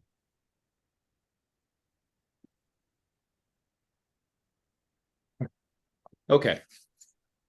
1428. The master said, "There are three Tao for Junzi, but I am incapable of reaching them. The Ren are not anxious, the wise are not perplexed, and the brave are not fearful." Zigong said, "This is the Tao the master prescribes for himself." 29. Zigong was correcting people. The master said, "Is Si, Zigong, a worthy man? I have no time for that." 30. The master said, "Don't worry about people not knowing you. Worry about what you are not able to do." So let me start briefly by just running through a few of Jason's notes here and giving my editorial in very terse terms. So he's making universal virtues: not anxious, not perplexed, and not fearful. So these are negatives. This is what it is not to be read. But these are the three Tao that a Junzi is to have, or the way that they are to be, that he says he is incapable of reaching. Wisdom, Ren, and bravery are called the three universals in the doctrine of the mean. Yeah, I won't go much further than that. Zigong has time to nitpick others, and Confucius says, "Wow, I just don't have time for that myself because I am not yet a worthy man, so I'm constantly working on myself. Nice to see you're not," which that isn't actually in there, but that's the sentiment, and that's kind of the lesson. If I'm not a worthy man and I'm spending all my time working on myself and I'm not nitpicking these people to death, even though much of the Analects does feel like nitpickery, what does Zigong think he's doing other than just strong arming and bullying? Again, punching down. The master said, don't worry. I read it. Don't worry about people not knowing you. Worry about what you are not able to do. This, I think, is kind of a profound lesson. And it ties back in with that want to impress. Worry about the things that are in your power and what you can do, and do them. That is the unspoken part here. Whether or not you gain notoriety for them is secondary. I have to admit, this hits me very much in the feels, because I enjoy doing the translations with Jason. When we've completed one, I'm over the moon. I should not be concerned that it gets published or accepted by a university press or not. I should be concerned about ongoing the process. It's very hard to let go of that want to have your work recognized, have what you can do appreciated by others in some way. But the master is telling us, let go of that, stay focused on the work and do the work. If it'll speak for itself, it'll speak for itself. That's kind of the message I think that is there. As far as a unifying theme goes, I won't try for one. I'll simply say what I said is true. I enjoy very much doing this translation. I am fulfilled every time we get through one of these and have something completed, because there is something out there that I helped, bring into the world. But I am getting the whip to myself to edit and edit and edit and edit and edit so that I can submit it to a university press, because I would love to have it in that corpus. I just mentally am a natural pessimist. My mother even bought me a shirt that says pessimism never works. I tell people this all the time. It's true. So I have to psych myself up for a rejection letter, and anything else than that is a pleasant surprise. But I've given myself to the end of the month. Yeah, that's my editorial about all of this. I thank you. I got to go off camera. I'll stick around for as long as I can, but I'm excited to hear what everyone says. I have things to be doing, multitasking, but I'm still here. Thank you all. We just want to say thank you. We're grateful every week, no matter what. So thank you for your sharing your thoughts and your translation. And it's a privilege. So would anybody like to I'm sorry, comment on 28 or 29?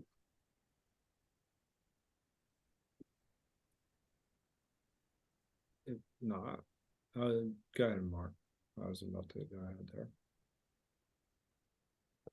It seems like in 28, where he's delineating these three virtues, and I'm looking at I think it's the loud translation right now. A man of benevolence never worries. And there's a footnote that the translator gives and writes about the future. So he's trying to fill in what it is that a man of benevolence, or Ren never worries about is the future. Because in 30, he is troubled by things, by what we're not able to do, in Jason's words, is troubling. And when the messenger came from the other person who was the Taoist sage, he said, my master is worried that he cannot, I'm paraphrasing, do what is right. He can't get any better at it. So he was worried. So it's okay to worry about your own character and working on your own character. Other things are not okay to worry about, apparently. And I think that maybe we can explore this distinction between anxiety and concern. I think that there is a slight distinction between the two. But it's an interesting question that you raise, and I would like to, bring that up. And and I think that there's also,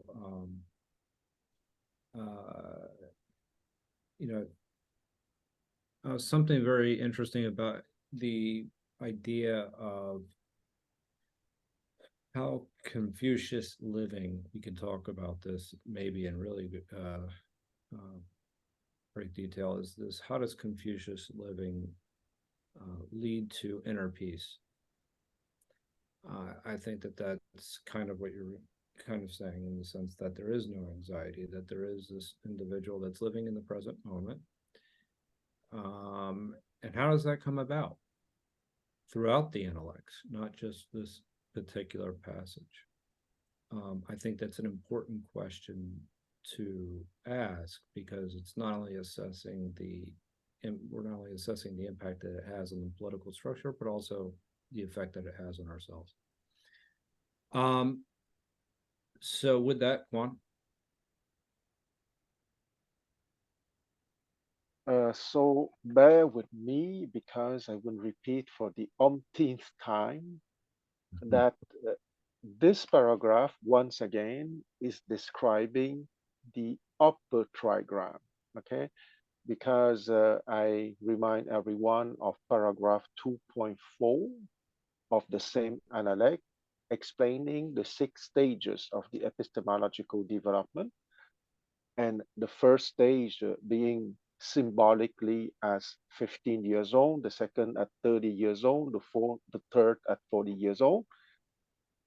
The fourth, meaning the first stage of the upper trigram, is at 50, at 60, the fifth, and at 70, the sixth. And here we have a description of the upper trigram, meaning the fifth, the fourth, the fifth, and the sixth position, or 50 years old, 60 years old, and 70 years old. There are 3 points to the Tao of a Junzi, okay? Because the Tao would be an equivalent or a synonym of the upper trigram, okay? So there are 3 layers to the upper trigram. To be run, and the consequence of run is not to be beset with cares, and that he starts with the number 5. That is his privilege. He doesn't have to follow the numbers, of course. To be wise and so not confused. To be wise, Chu Hui, is the last stage of epistemological development, corresponding to the Sheng Ran. And as we said, Ran correspond to the Junzi. And to be valorous and so not fearful. That is the 4th line, which corresponds to Yi, justice. Okay, so you have to be valorous to uphold justice. And once again, I'm sorry to repeat for the umpteenth time, that is called a xian. Okay, xian, a worthy person, a person capable to do things in a reliable manner. That is the first line of the upper trigram, or the 4th line of the whole hexagram of symbolizing the epistemological development. After you have a Ran, the 5th line. And finally, Chu, to be wise and so not confused, the last stage of epistemological development. I stop here. Thank you very much, Juan. We'll go to David, and then we'll come back to what Juan was talking about.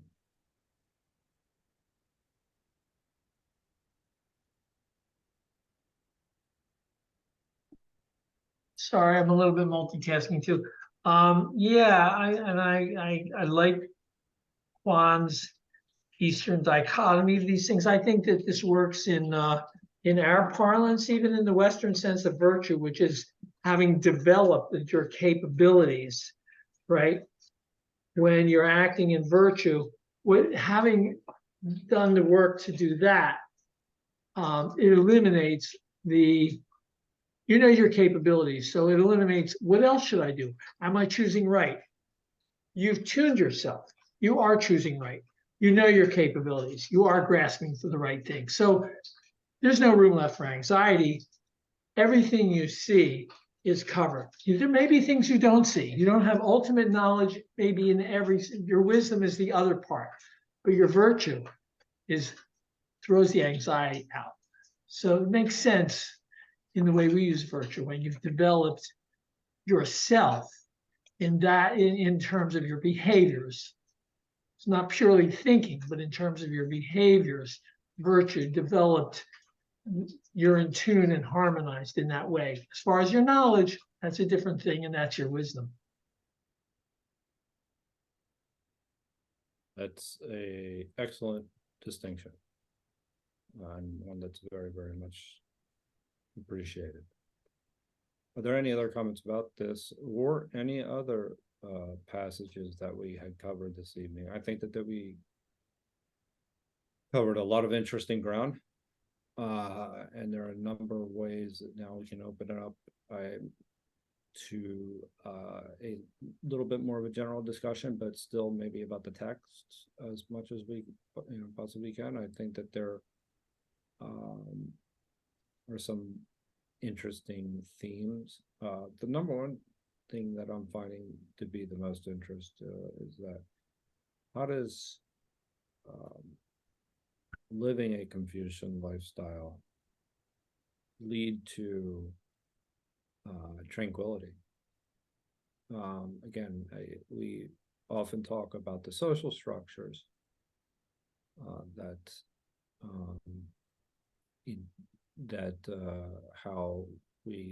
how there's a reverence for the governmental entities and the positions that you hold, and those are external. But I think that there's something else that's pretty interesting, and I would really like to explore. And I think it was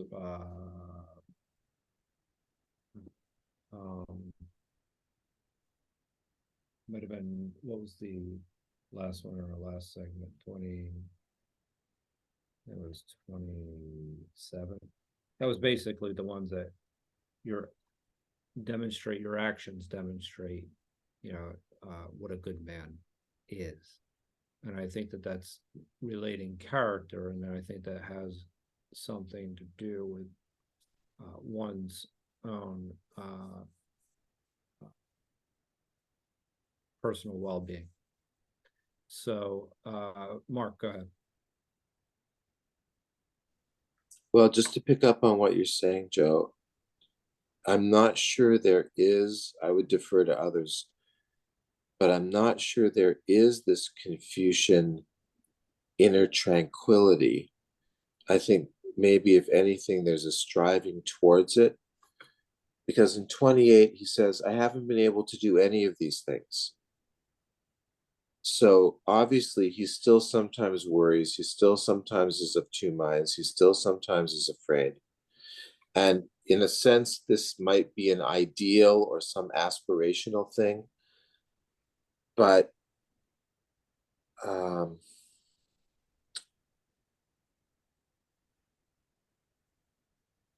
and the other question I had about this was picking up on what we were saying about 27, and I think a number of people have mentioned the difference between saying and doing. And at the end of 28, I have a question about the different translations of what Tzu Kung is saying. Because in Lao, it sounds like Tzu Kung says, what the master has just quoted is a description of himself. In other words, from Tzu Kung's point of view, he thinks the master has achieved these things. But if you look at, and I don't have Jason's on the screen anymore, but if you look at Leggy, Zigong says, Master, that is what you yourself say. So we're getting this distinction between saying and doing. And I'm just not sure really how to understand the original here.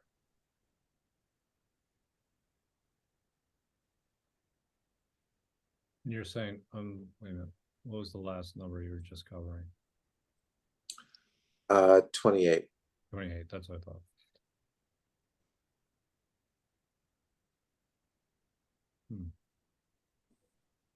I mean, well then what would a jinsu be if there were no ideal tranquility?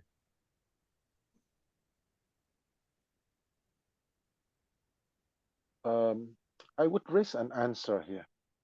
Please. Because anxiety, of course, is the fear that you have if you think that you will lose something, okay, to be simple. Okay, it can be extended, of course, that basic definition. If you reach an epistemological stage that your desire is higher, the object that you fear of losing are of higher quality.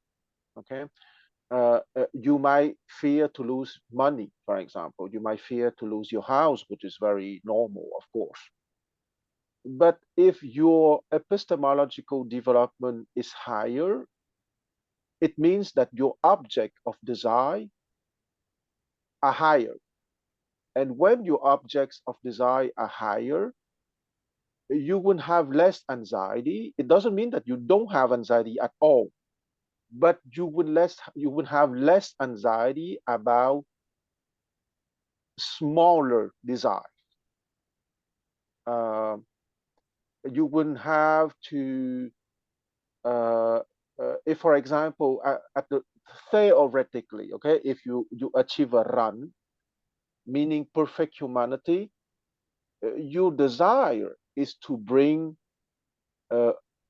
education and enlightenment to as many people as possible. So you're no more the victim of the anxiety related to the fear of losing money or objects or relations or positions.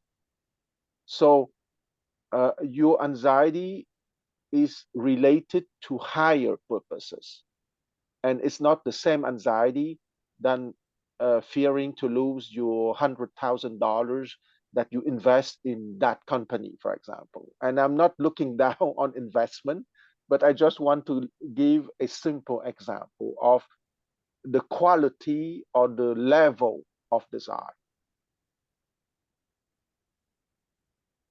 I think that that's excellent, and that's something that we've actually covered throughout specifically today. You know, why are you doing something in the first place? And I think Amon ended it beautifully when he used the example of him, you know, I would like this published, but if it isn't, that's okay, you know, kind of, that's okay. That's not for the reason you're doing it in the first place. It's a very nice desire, but it's not the objective. But we can also relate that back to the element of shifting in motivation from, you know, learning for self-improvement versus learning for external validation, which was, I believe, number 21. So it's that same, in that same vein, what we're, you know, Confucius, I am taking from this is not only do you manage desire, but you desire the right things. And that's something that requires cultivation. And that is a cultivation of one's character. So that, and then what is the right thing? And then that is part of wisdom. And this is where you can kind of see the virtue ethic aspects of Confucianism for me. That's what I take away from this, is that not terribly unlike a Stoic's discipline of desire, where that's essentially very similar in nature, where you're working to identify what are the proper things to desire. And one of the things is also is what we talked about here, maybe it was relegated to one's position, but to desire what is in your control is critical within that process, because anything external outside of your control is not something that is not something that ought to be pursued, because you're leaving it up to chance. Again, and that relates back to, I think, 21. I hope I'm getting that right here.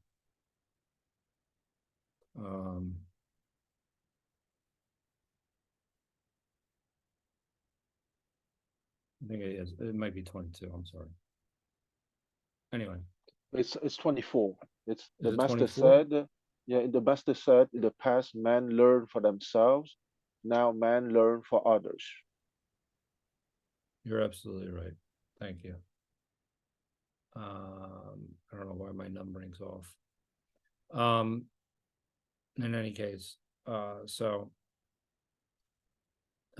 anyway, Mark, you have a comment? I mean, I think that this is part of the journey as to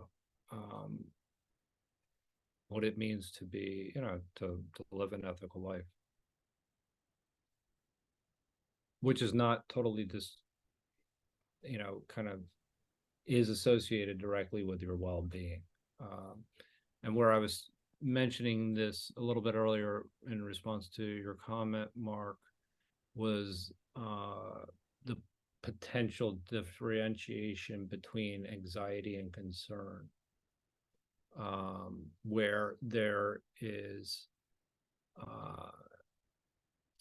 anxiety is more about you're linked to potential outcomes, and where concern is more about it's a measured response to a specific situation, and one is more rational than the other, and so I think that that's kind of one of those distinctions that I would make between 28 and 29. But I'd like to hear your thoughts. Well, I'm glad that you mentioned it as a journey, because I was going to go back to what Kwan was saying about citing book 2, chapter 4. At 15, at 30, at 40. And if at 15 he had his mind bent on learning, that means he did not yet stand firm. He still had doubts. He did not know the decrees of heaven. His ear was not an obedient organ for the truth. He could not follow what his heart desired, etc. And if at 30 he stood firm, he still was not able to get rid of his doubts. He still did not know the decrees of heaven. And that might have concerned him. And it might also have caused him anxiety in not being able to do and say exactly what he thought was needed at the time. So he may have been pained by that. I guess I'm thinking. Sure. Yeah, I think that I like how you phrase it. It's a journey. The idea that we, have this learning curve that some people never seem to get, kind of get past in certain cases. That it's, and this comes back to desire, is learning what is worthwhile, what is worthwhile pursue, what is worth pursuing and what is not worth pursuing. And so, and I think that that's one of the things that that starts to become clear, at least in the second, the second go around to the Analects that we're going through. But this chapter in particular demonstrates that all the way to the point where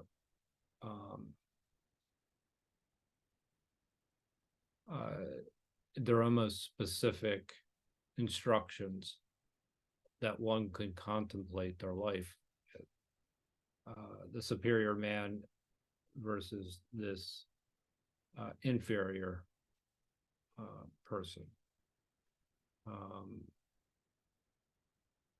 Modest speech, but but he exceeds in his actions. I think that these are types of things that you can genuinely contemplate and use these as kind of just guidance in assessing your own life, if you think deeply about them. I often think of, when I think of virtue ethics, and I think about it in Stoic sense, that the cardinal virtues are a compass, and actually I was in a conversation about this a little bit earlier, and they guide the questioning that you do. You can turn these into questions if you're doing a deep self-assessment, I think.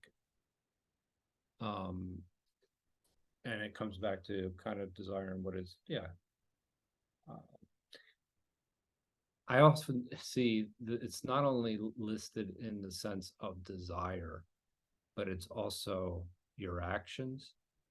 And then throughout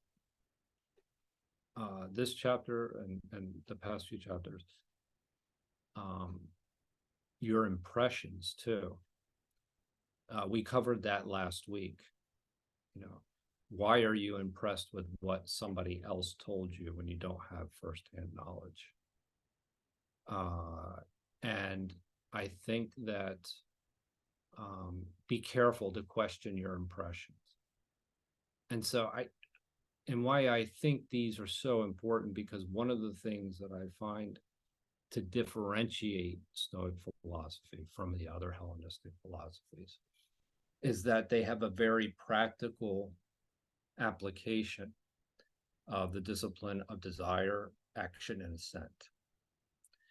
And there are elements of Confucius that obviously clearly align. I could line almost most of these lines with one of those disciplines.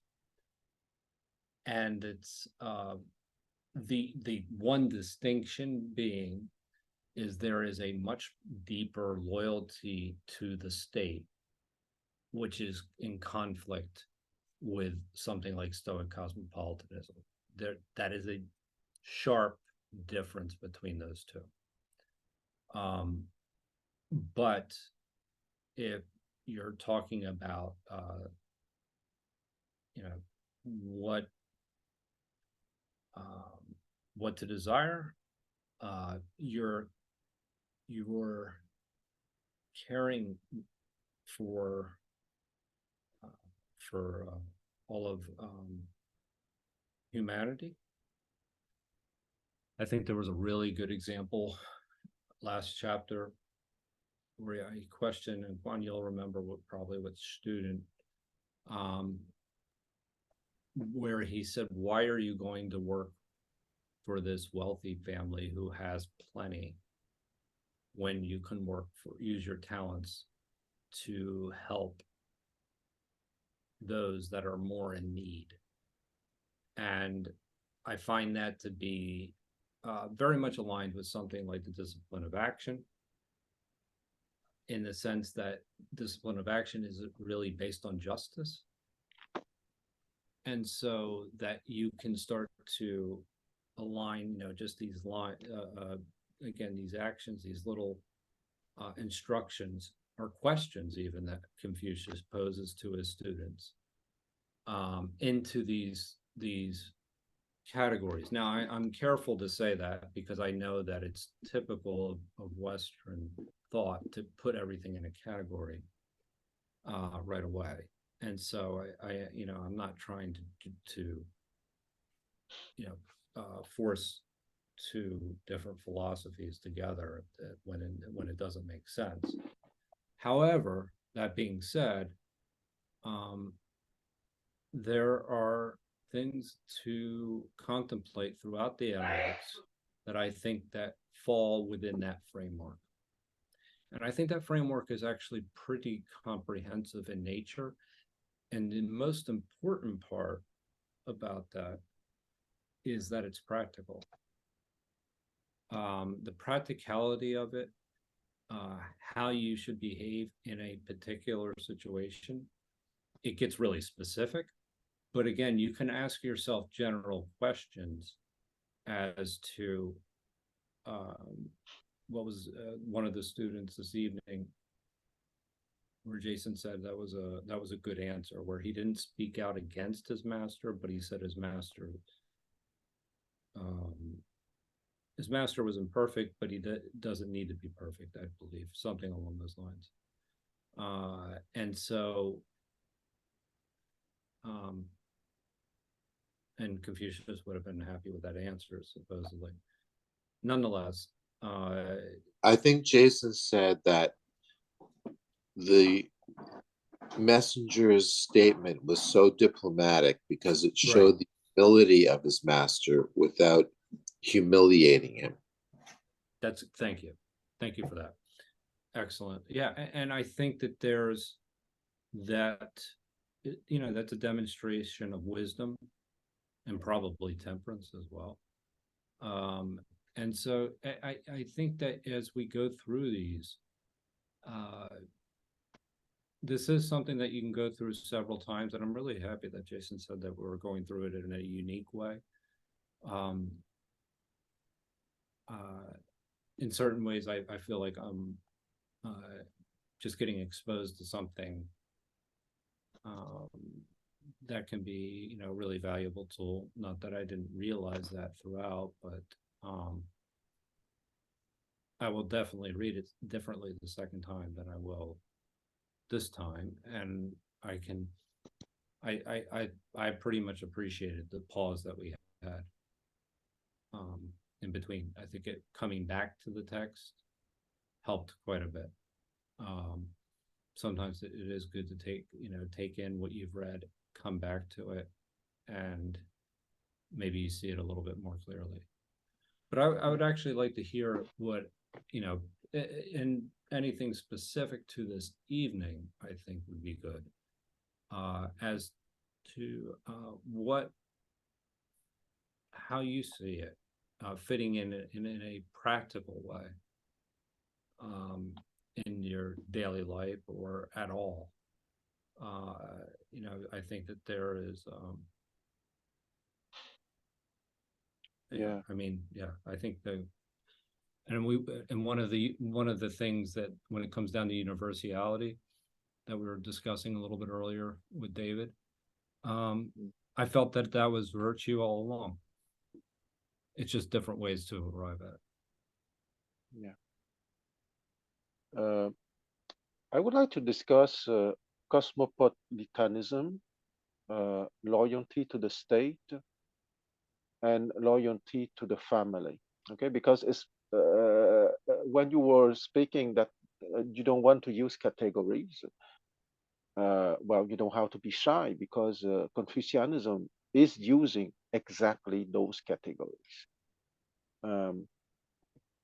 Because when going back to the example of Confucius blaming one of his students working for an aristocratic family and not for the whole state, Well, we have a very specific example of someone having the epistemological development and the design to work, maybe not for his family, but for an aristocratic family that he was a retainer of. Okay, so that's the level of the family. The next level would be the level of your state, and the next level would be the level of all humanity. Of course, at the time, the whole world for the Chinese, at the time of Confucius, 25 centuries ago, the whole world for the Chinese was China, okay, because uh, there were very little Chinese. Let's not forget that China was not only the principalities, but all the environment of what we call China today. So let's not forget that what we call China today is the synthesis of many different nations that has been blended together, and that is known in modern time as China. But it was precisely the universal scope of Confucianism that gave that cosmopolitanism.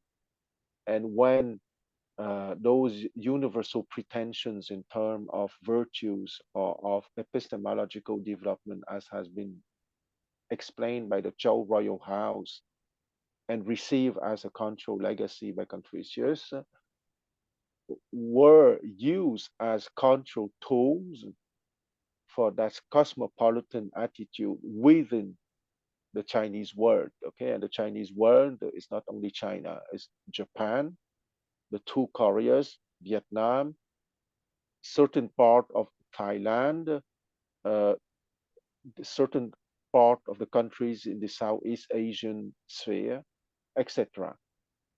And I would say that here we have, in the last 2 centuries, uh, I would say there has been a meeting of major civilization having each of them universal pretensions and cosmopolitan pretensions. And I would say that we are probably at another step of that cosmopolitan attitude. Okay, but because what would be cosmopolitan today? Let's not forget that till the 18th century, even with the uh, exploration voyages from the Europeans to Asia, you had 3, 4 worlds which are more or less autonomous by themselves, even if they were exchanges in terms of commerce and in terms of ideas.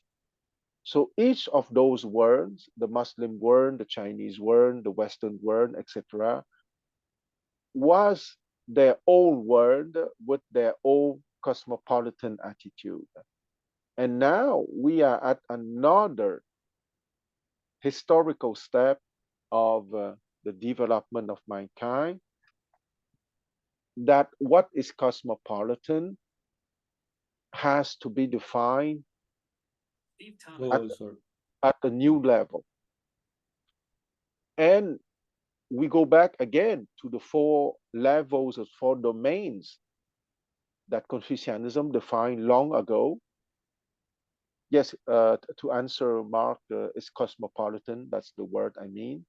So going back to what Confucianism has defined long ago, you still have the 4 domains for your actions, for your virtuous action: yourself, your family, the state in which you are living, and the whole world. But now, rather than speaking of the Chinese world, the Muslim world, the Buddhist world, or the Western world, we would have to define another level of the cosmopolitan attitude, because the whole world expanded a lot in the last 2 centuries. And once again, that is very practical and down to earth, okay? Because we all have ourselves, our family, our state, and the whole world. And it cannot be more down to earth and practical than that.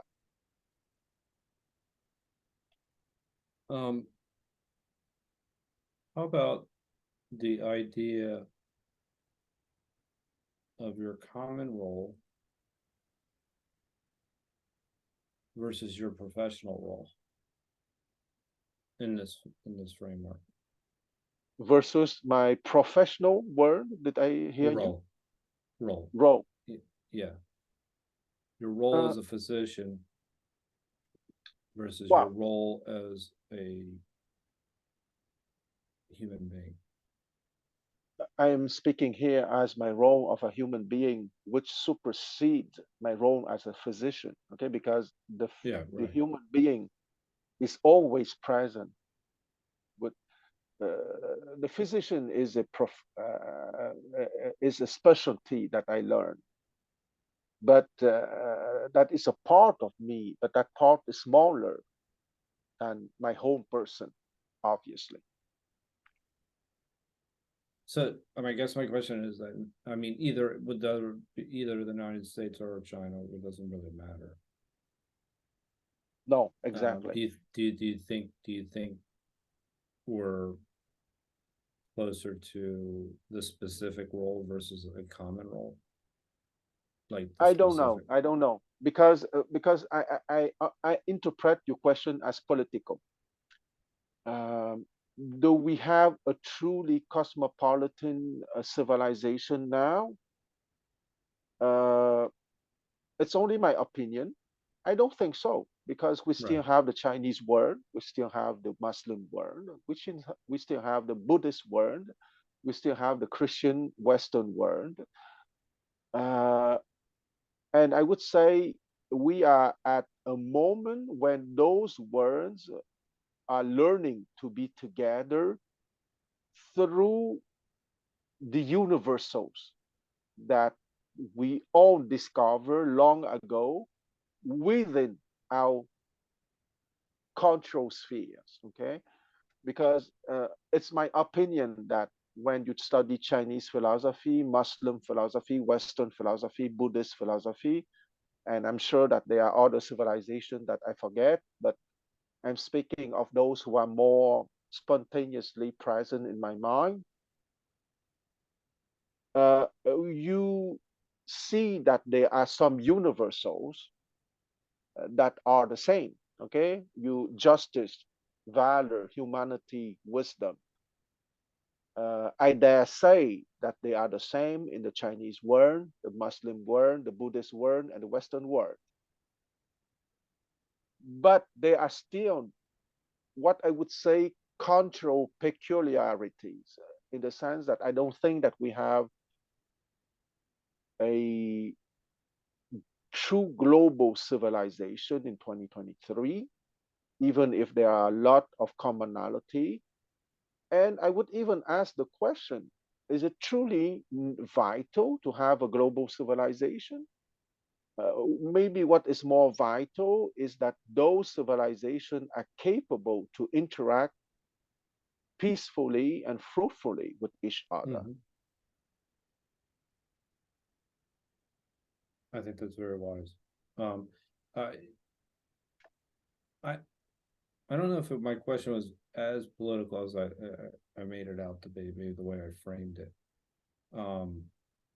It was a general question because it was kind of like independent systems. You know, either we're kind of identifying with the roles that are specific to us. That was what I was meaning by that. But so it was like kind of in it. But I think you brought up a very good point that recently that some studies that suggest that there are universals amongst literate cultures and that were studied, and I have to specify that because that was that was part of it. That there were the, cardinal virtues, wisdom, temperance, courage, justice. And there were two other virtues that were actually talked about, and one of them was listed as humanity. And the other one was listed as transcendence.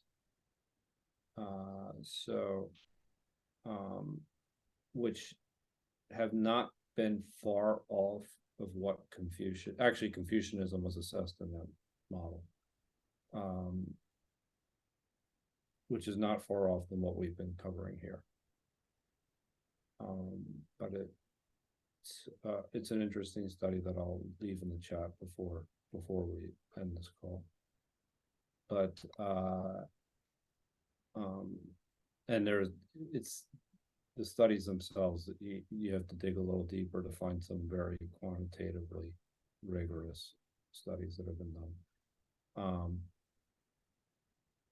But I do appreciate walking through that just now. I still think that there's this question on how I would do you think the categorizations that I used with action, assent,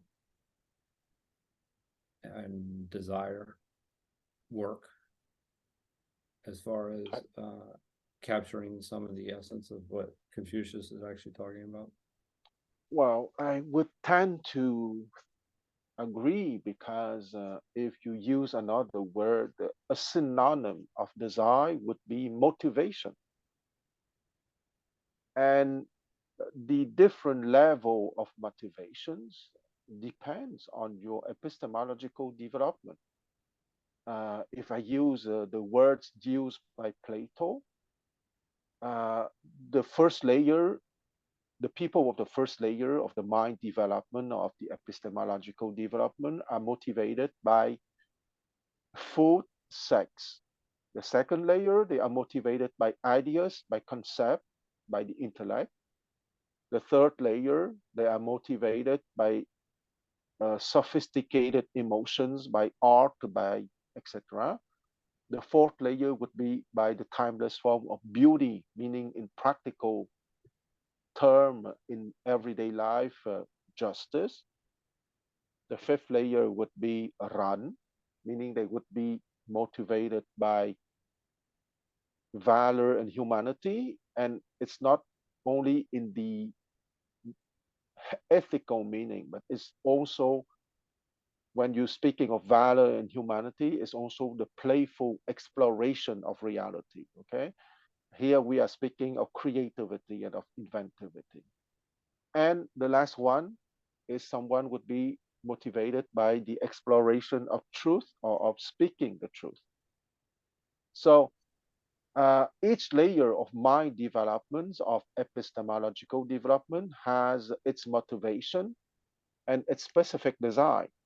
And the anxiety at each level is not produced by the same causes. Would truth be the same as something like acceptance? I don't know, because the truth is truth, okay, and acceptance is more a. It's an act that I understand, but so you're accepting the world the way it is, and that's true, right? That's Yeah, but for me, it's more in the sense of the exploration of reality and having true knowledge, because true knowledge is very difficult. Okay, and so you can accept something because you're too tired, because you let down stuff. Okay, but wanting to reach to the truth is very difficult, because true knowledge is very difficult. I'd say it's related to truth, than probably a better. Yeah. Knowledge and wisdom, different parts of the epistemological branches. Mm-hmm. Yeah, I would say that here is a question of terminology, okay? Because Chu Hui, which is the last layer of development, is not the same than intellect, of course. But when I say knowledge, I mean, when I say true knowledge, it's not intellect, okay? It's wisdom, it's episteme, if I want to use Plato's word. It's not, but it's a question of choice of word. Definitions, words matter, right? Yeah, yes. Yes, it So I would say information or intellect in the ordinary meaning of knowledge. And so not to confuse people, when I would say true knowledge, I would also say wisdom.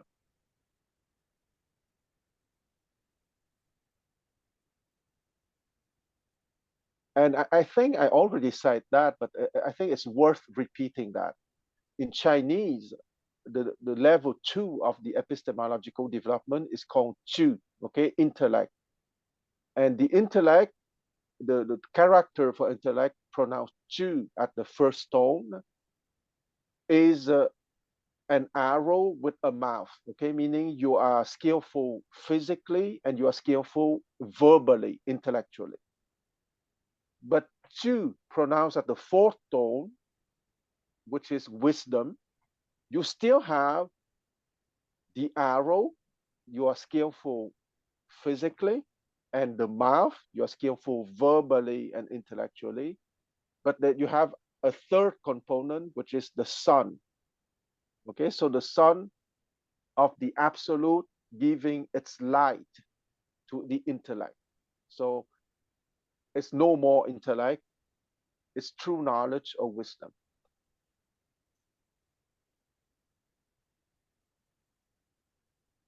There's I guess in the West there are a lot of ways to dichotomize, trichotomize, or layer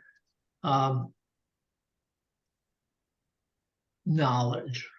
It's a really broad term. There's understanding. It's a very basic level, just making distinctions.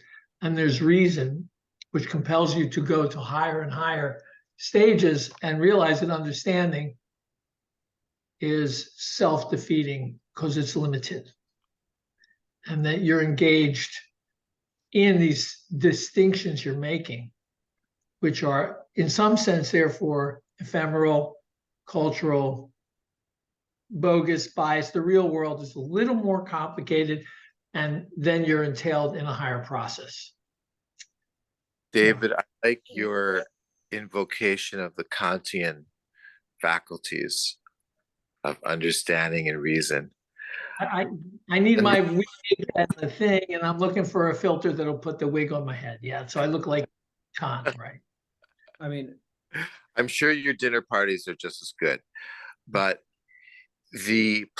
one of the places I go to try to understand what wisdom is the book of Proverbs in the Tanakh.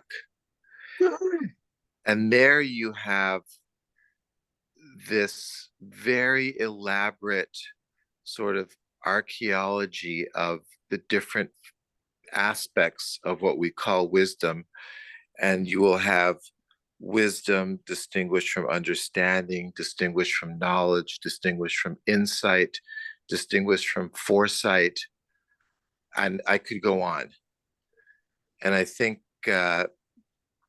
it's a very useful sort of itemization of the different human faculties and the different ways in which we can apply wisdom. We can apply it in terms of means, ends, thinking, and like you said, in terms of concepts, in terms of setting goals for ourselves, in terms of understanding advice, so many different things. Book of Proverbs. And in the Kabbalistic emanations, you have Chokhmah, Bina, Bine, and Da'at, right? Well, all is vanity.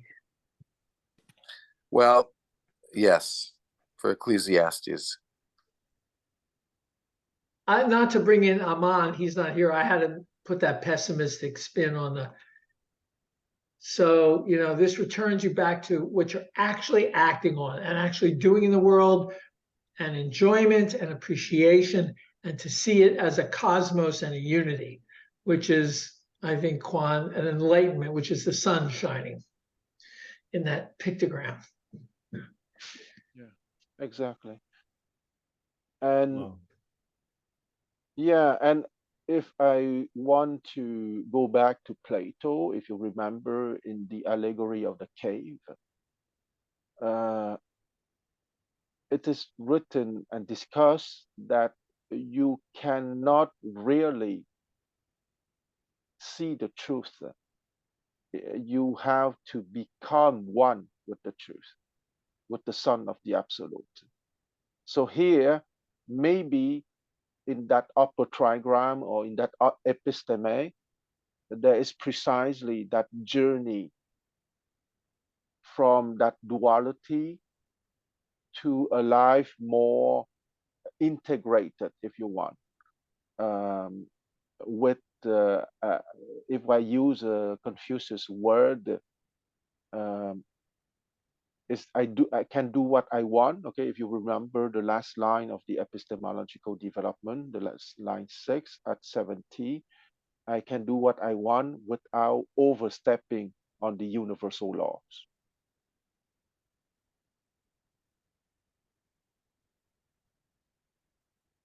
It's one of the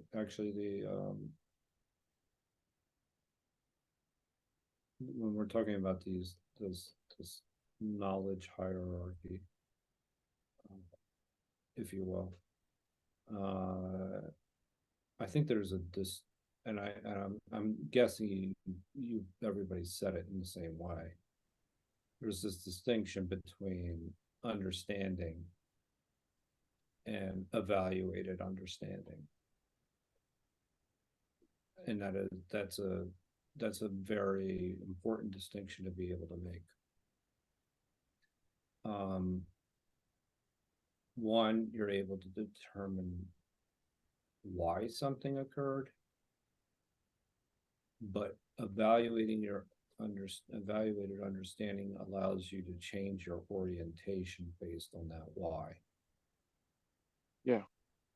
And so that's, I would say that's actually essential to survival and differentiation between yourself and pursuing your own path. Like you can say, I understand why everybody, goes to college, and then I go to college, but that doesn't, your evaluated understanding makes you that's something much deeper. It's not only why you go to college, but it's, does college actually work for you? Like that, I'm just throwing ideas out here now, but it's an important distinction to make, because ultimately what we're talking about here is the idea of wisdom as a virtue. And that's how I would qualify wisdom, is the ability to determine right action under particular circumstances based on your position.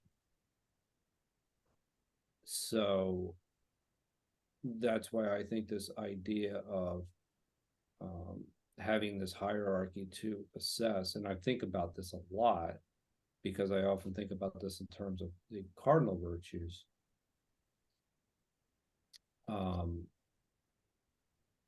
As something like knowledge we were just talking about is simply how something happens,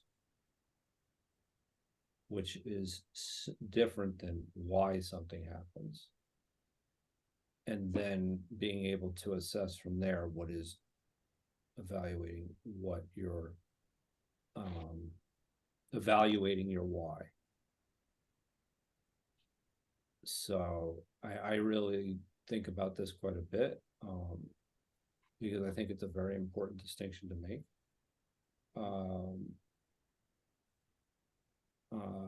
And so, because then otherwise you just have other layers of what are simply information. And actually, there's a book that I'm going through very slowly that distinguishes the difference between how in the world today we are actually associating information with knowledge, forget wisdom, in general, and how that's a major issue. Anyway, Yes. so, but all of this is related to ultimately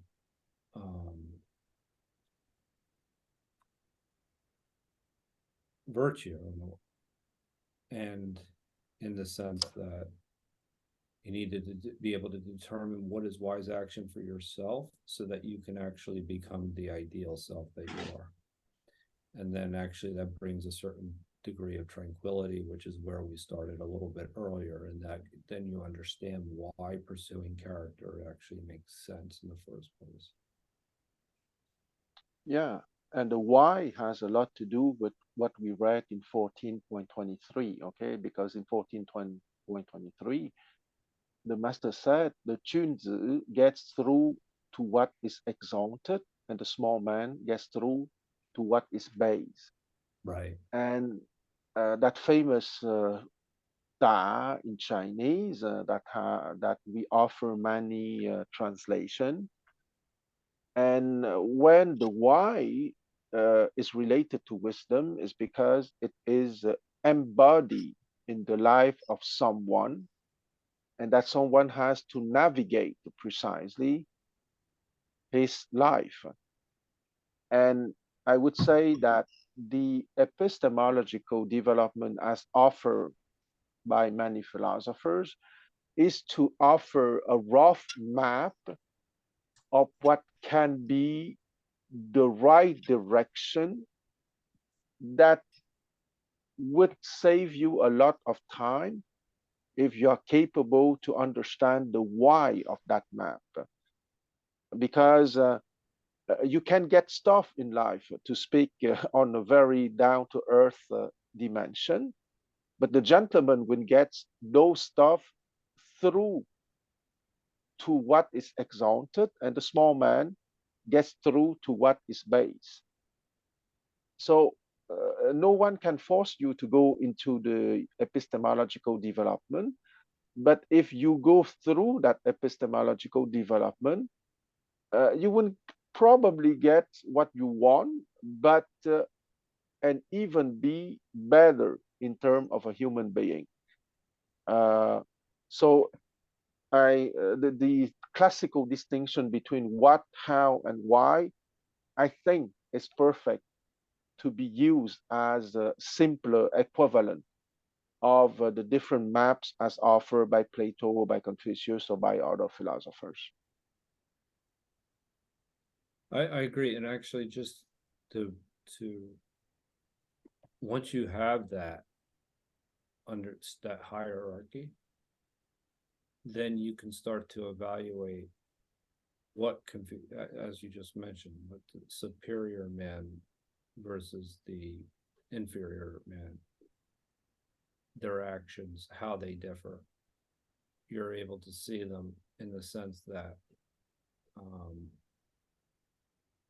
how one is just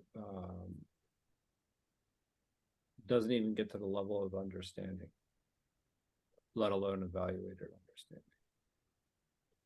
understanding. And if you can match those two up, actually, that really makes it a lot easier and a lot more practical. And that's why it's so important to have actually this framework. And this is why I think about it in terms of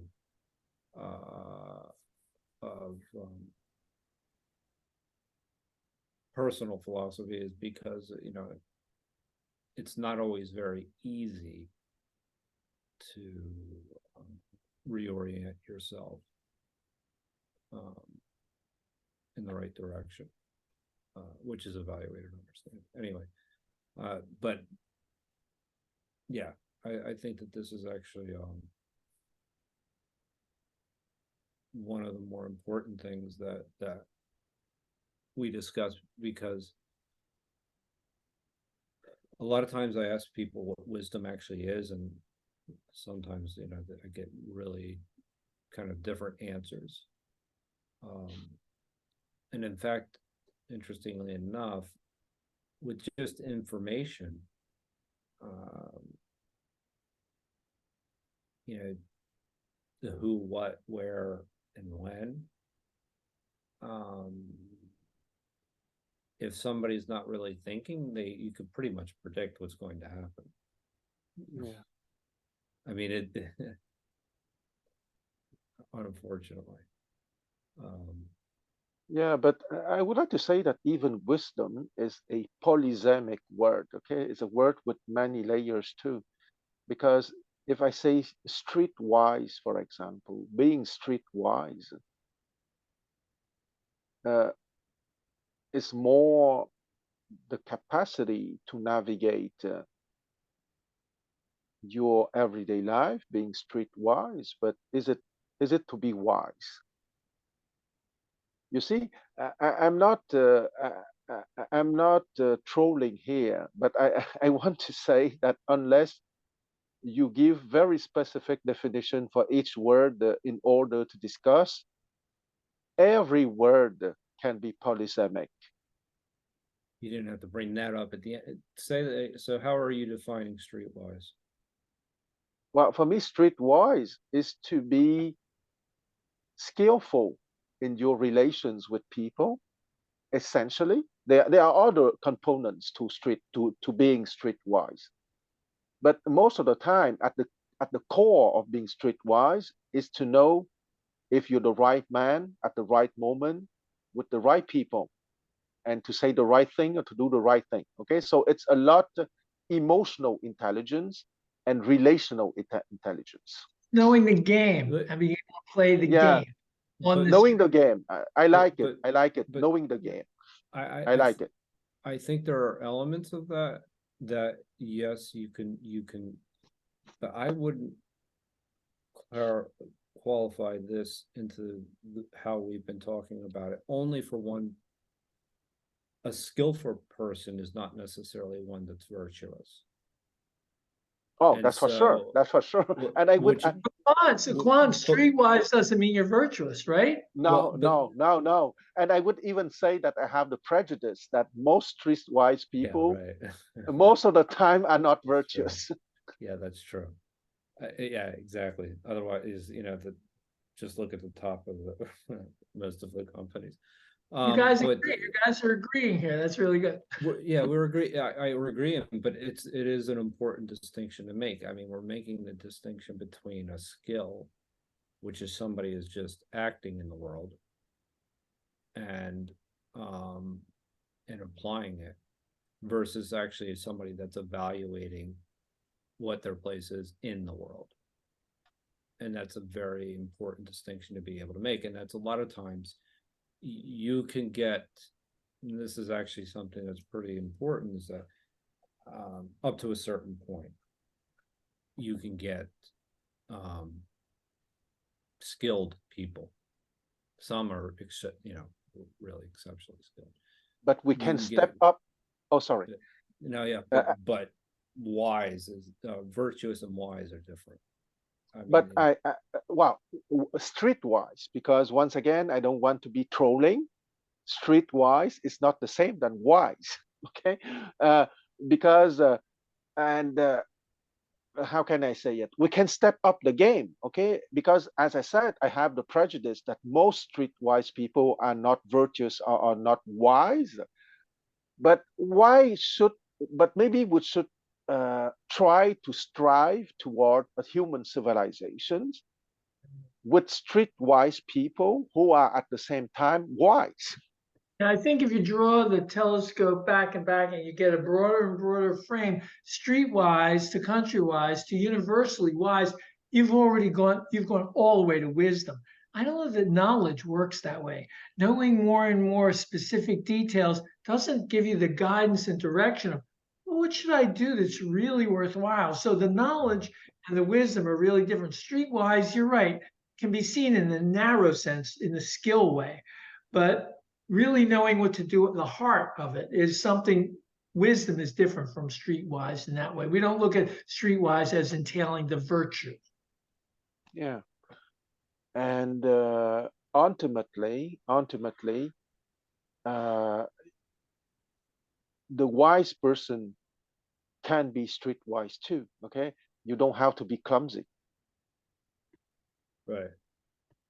Right. Absolutely.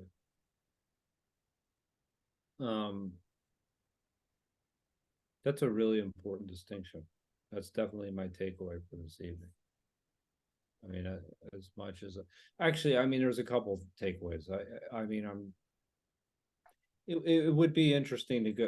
I mean, I know people have thought about this, but it would be interesting to go through the Analects and Yeah.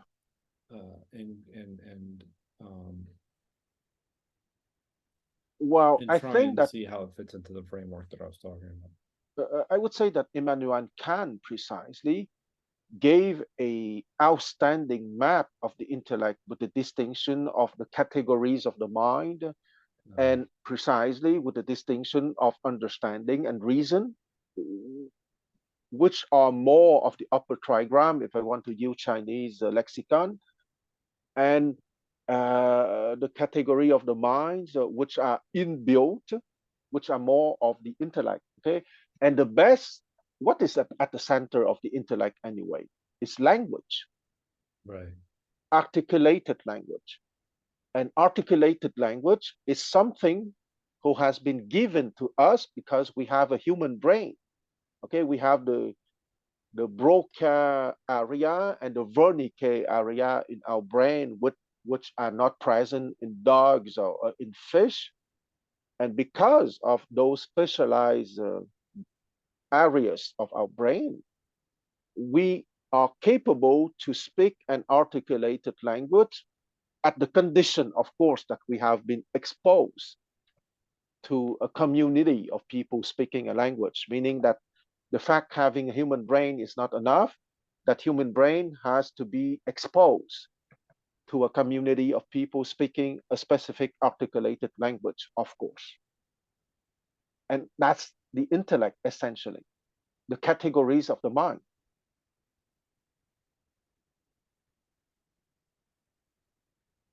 I'm writing this down. So. You're speaking David and Mark's language now. Yeah.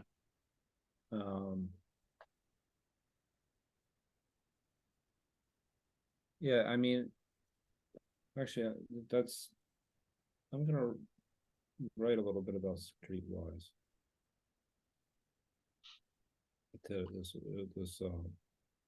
Well, I would say that if we want a outstanding human civilization, we should strive to create an education making people who are streetwise also wise. Right. In the bigger sense. No, Well, I think that's essential, actually. I would augment your the intellect about being about the categories as which are kind of static things, as also being the virtue of employing your discernment in them and balancing them and manipulating them and reasoning across them in order, really being able to use them, not being slaves to them, but actually knowing how to play them. That virtue, that's a skill of motion, your ability to do that, not just have the categories. So it's like it's a dynamic thing. David, I appreciate enormously your distinction, but I would challenge you by saying that the meta representation that you are speaking about, I would call it the psyche, which is the epistemological development just above the intellect. There we got a new word. Excellent. The Yeah. living mind. Yes. Absolutely. Well, we've covered it all. maybe. We Yeah. really actually have. I mean, I just it's something to actually write about. Give me one sentence, Juan, with the streetwise definition. Go ahead, David. Say that again, Joe. What's the request? I was looking because One K. sentence. One. K never It says could be me. It could be two sentences where you define what streetwise means. Oh, well, I did it sort of parabolically by saying it's when you walk into a situation and assess, you know how to play the game, what the rules here are. You're not going to be told, but you know what the rules are. So you know which things mean what Right. language works and doesn't work, what expectations you're allowed to and not allowed to. So you know how to play that game, what your power is and what you can get done, maybe even know what you can't get done, right? So that's your street wisdom. It's like you're real on the ground, real politic. What can I do? Which may not be enough for what your virtues and goals would like, but you know, it's your way of getting around with the power that you have. Yeah, absolutely. But David, I think that you gave a outstanding definition 10 minutes ago. Play the Knowing game. the game, knowing the game, that's perfect for me. I said it again because really then I have to just define what that means, you know, and I'm not playing a Wittgenstein game on you here, but in this case, I feel it really applies that it's an interpersonal set of things in interpreting minds and collective behaviors. So, you know, it's a game. Exactly. And I would say that to play with words, streetwise would be knowing the game in society, and wise would be knowing the cosmic game. Right. Yeah, well, it's Hang up there. on. So Higher pay grade. right. It's what's yeah. It's what's Like, why are they limited to this? Why are they stuck doing this? exactly. You know where you are, and maybe even knowing why, you can help them break their own fences down. Because you can speak in the language of the street.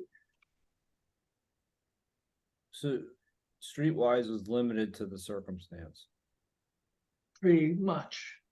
Yeah. You're limited to the circumstances that you're in. Yeah. Whereas you know, cosmic wise, you're no longer limited to the constructs. Absolutely. And that's what I was kind of trying to point out with evaluated understanding is an ability to reorient yourself. Yeah. And so yeah. so it's like we covered something called the OODA loop. I'm not going to go through it, but part of it was a survival approach to systems, and reorienting oneself was actually essential to survival itself, but with a fighter pilot. But yeah, well, yeah. Go ahead. Sorry. No, go ahead. Oh, Quamlet was listing these levels, you know, of eating and Right. that reproducing. Right. You know, there's also the level of survival, individual survival in the group, and you know, seeing those as compounding the levels and also progressive, right? That's really, yeah, that's excellent. And actually, this came up when we were in our discussion about metaphors, because part of metaphors, there was an I don't know the book yet, but there's an orientation section, and how metaphors allow us to orient ourselves. But the other thing that they also allow us to do is to reorient ourselves based on our evaluated understanding. So that if I say, and this is like, so Shrikant had the good example, like I mean, he went through a lot, but like on track or off track, like, well, okay, I'm on track, but why am I on the track for to begin with? And that allows you to reorient. Like, in other words, you're on track to do what? And like the other example that I was kind of going towards is I just said some of these metaphors sometimes are overused, and they're meant for you to take an action, but they don't necessarily give you the question as to why you're taking the action in the first place. And that's evaluated understanding. And that's kind of language in a way, right? I would say the master of metaphors, I would call them parables, in the New Testament, where you get a story extended entirely about something like sowing seeds on a path. And it's about what's really going on. And you're compelled to see the message of the story because it's such a plain language, it's such a plain context, and yet it maps to where you are. Oh, that's mythos culture. Yeah. I mean, essentially, right? Don't Greek tragedies do that? Am I wrong in that? Am I overstretching it? Tell me if I am. I'm trying to think what Oedipus gives us to like carry out as our action as a result of knowing how doomed fate. The question is, like, things like, do I have the will to act in the first place? Yes, I think you put your finger on something very important, because, and that's here that when I say that true knowledge, okay, it's very difficult, because you have to go through the epistemological journey, but to start your epistemological journey, do you truly want it? Right. Okay. I give a smaller example. I give a smaller example, a much smaller example. Okay. If you want to be a doctor, you truly want to be a doctor, do you truly want to go to medical school? Okay, Right. that is a very smaller example. No, But you're right. but for the epistemological development, the first question is you have to answer for yourself. Do you truly want to go to that epistemological journey? Right. No, is it, and that comes back to what we were talking about earlier with the external versus the internal, and to be able to distinguish between where you really want to go. But I think there's something deeper with what these parables and myths have, what they tell us, and I'm in a conversation about this often, is that people often overlook that this is a precursor to philosophy.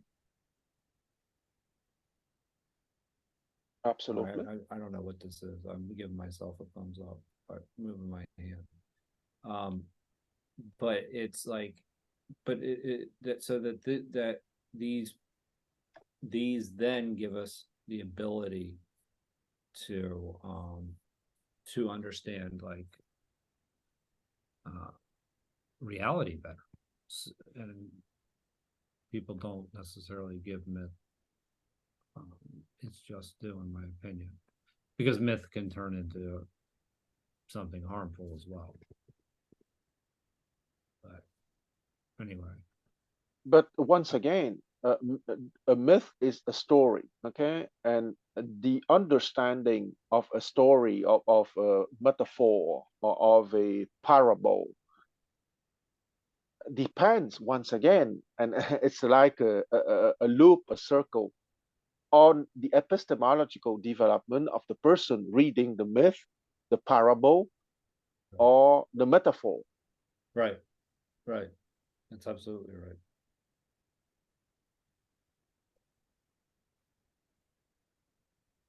What do you have, Dave?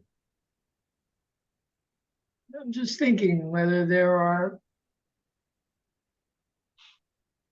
maybe the metaphor is the model of like very general learning, and then every step there's a metaphor to make the next step. So whatever you're missing in your epistemology, you fill in with other metaphors, I guess, is the thing we And we work from certain basic things, which is, Western philosophy or categories or whatever. But but the building process is the living part of it, how we build, how we walk up the steps. That's the amazing thing. Yeah, that was something that, I don't want to speak for Shrikant, but that's what essentially I gathered that he was telling us. And then how much that impacts us on a daily basis. But again, the importance of metaphor is not only to direct us to take an action and to understand something, but it's also to understand that what you don't want. So think of something like you're in or out. So you're part of the in group or you're out group. Well, do you even really want to be part of what is the in group? That's the reorientation that one can have by the metaphor. But if you just follow the metaphor and say, I want to be part of the in group, well, then you're going to be pretty disappointed by the result. Absolutely. So But sometimes, that's the OODA loop in a way. It's the But Joe, you know very well that sometimes it takes your whole life to know that you don't want to be. Believe me, I'm not saying I have. I'm pretty far away. And That's depressing. but absolutely, okay, because I'm absolutely excited by that, because if a young man of 16, 17 or 18 or 19 is capable to ask to himself very sincerely, do I want to be part of the in group, it would be extraordinary. I would say that it would be a higher level of civilization on earth. It is. No, believe me, if I could have said that at that age, I would have chosen different majors. I would have done, things completely differently. I would have gone to liberal arts. I would have done, I would have chosen a completely different path. But the in group was, I don't know, maybe finance majors at that point, but which is actually pretty boring. But still, nonetheless, you see the point is that. No offense to anybody. Yeah, no offense to anyone. Well, actually, maybe I do mean offense. I mean, I'm joking. Finance majors are fine. Well, it depends for whom. I mean, yeah, I guess. Anyway, I've had a really good time. I've had a really, really cool time tonight. I think we've been getting a lot of responses from Kay, but she doesn't want to immodestly speak. No, I'm just laughing. I love this. I love hearing you men talk like this, and all the comments. And so I'm just responding this way because I'm busy here. That's all. Thank you for being all these men's voices. I always wonder, are we missing something? Oh, you thought perhaps I was a man? No.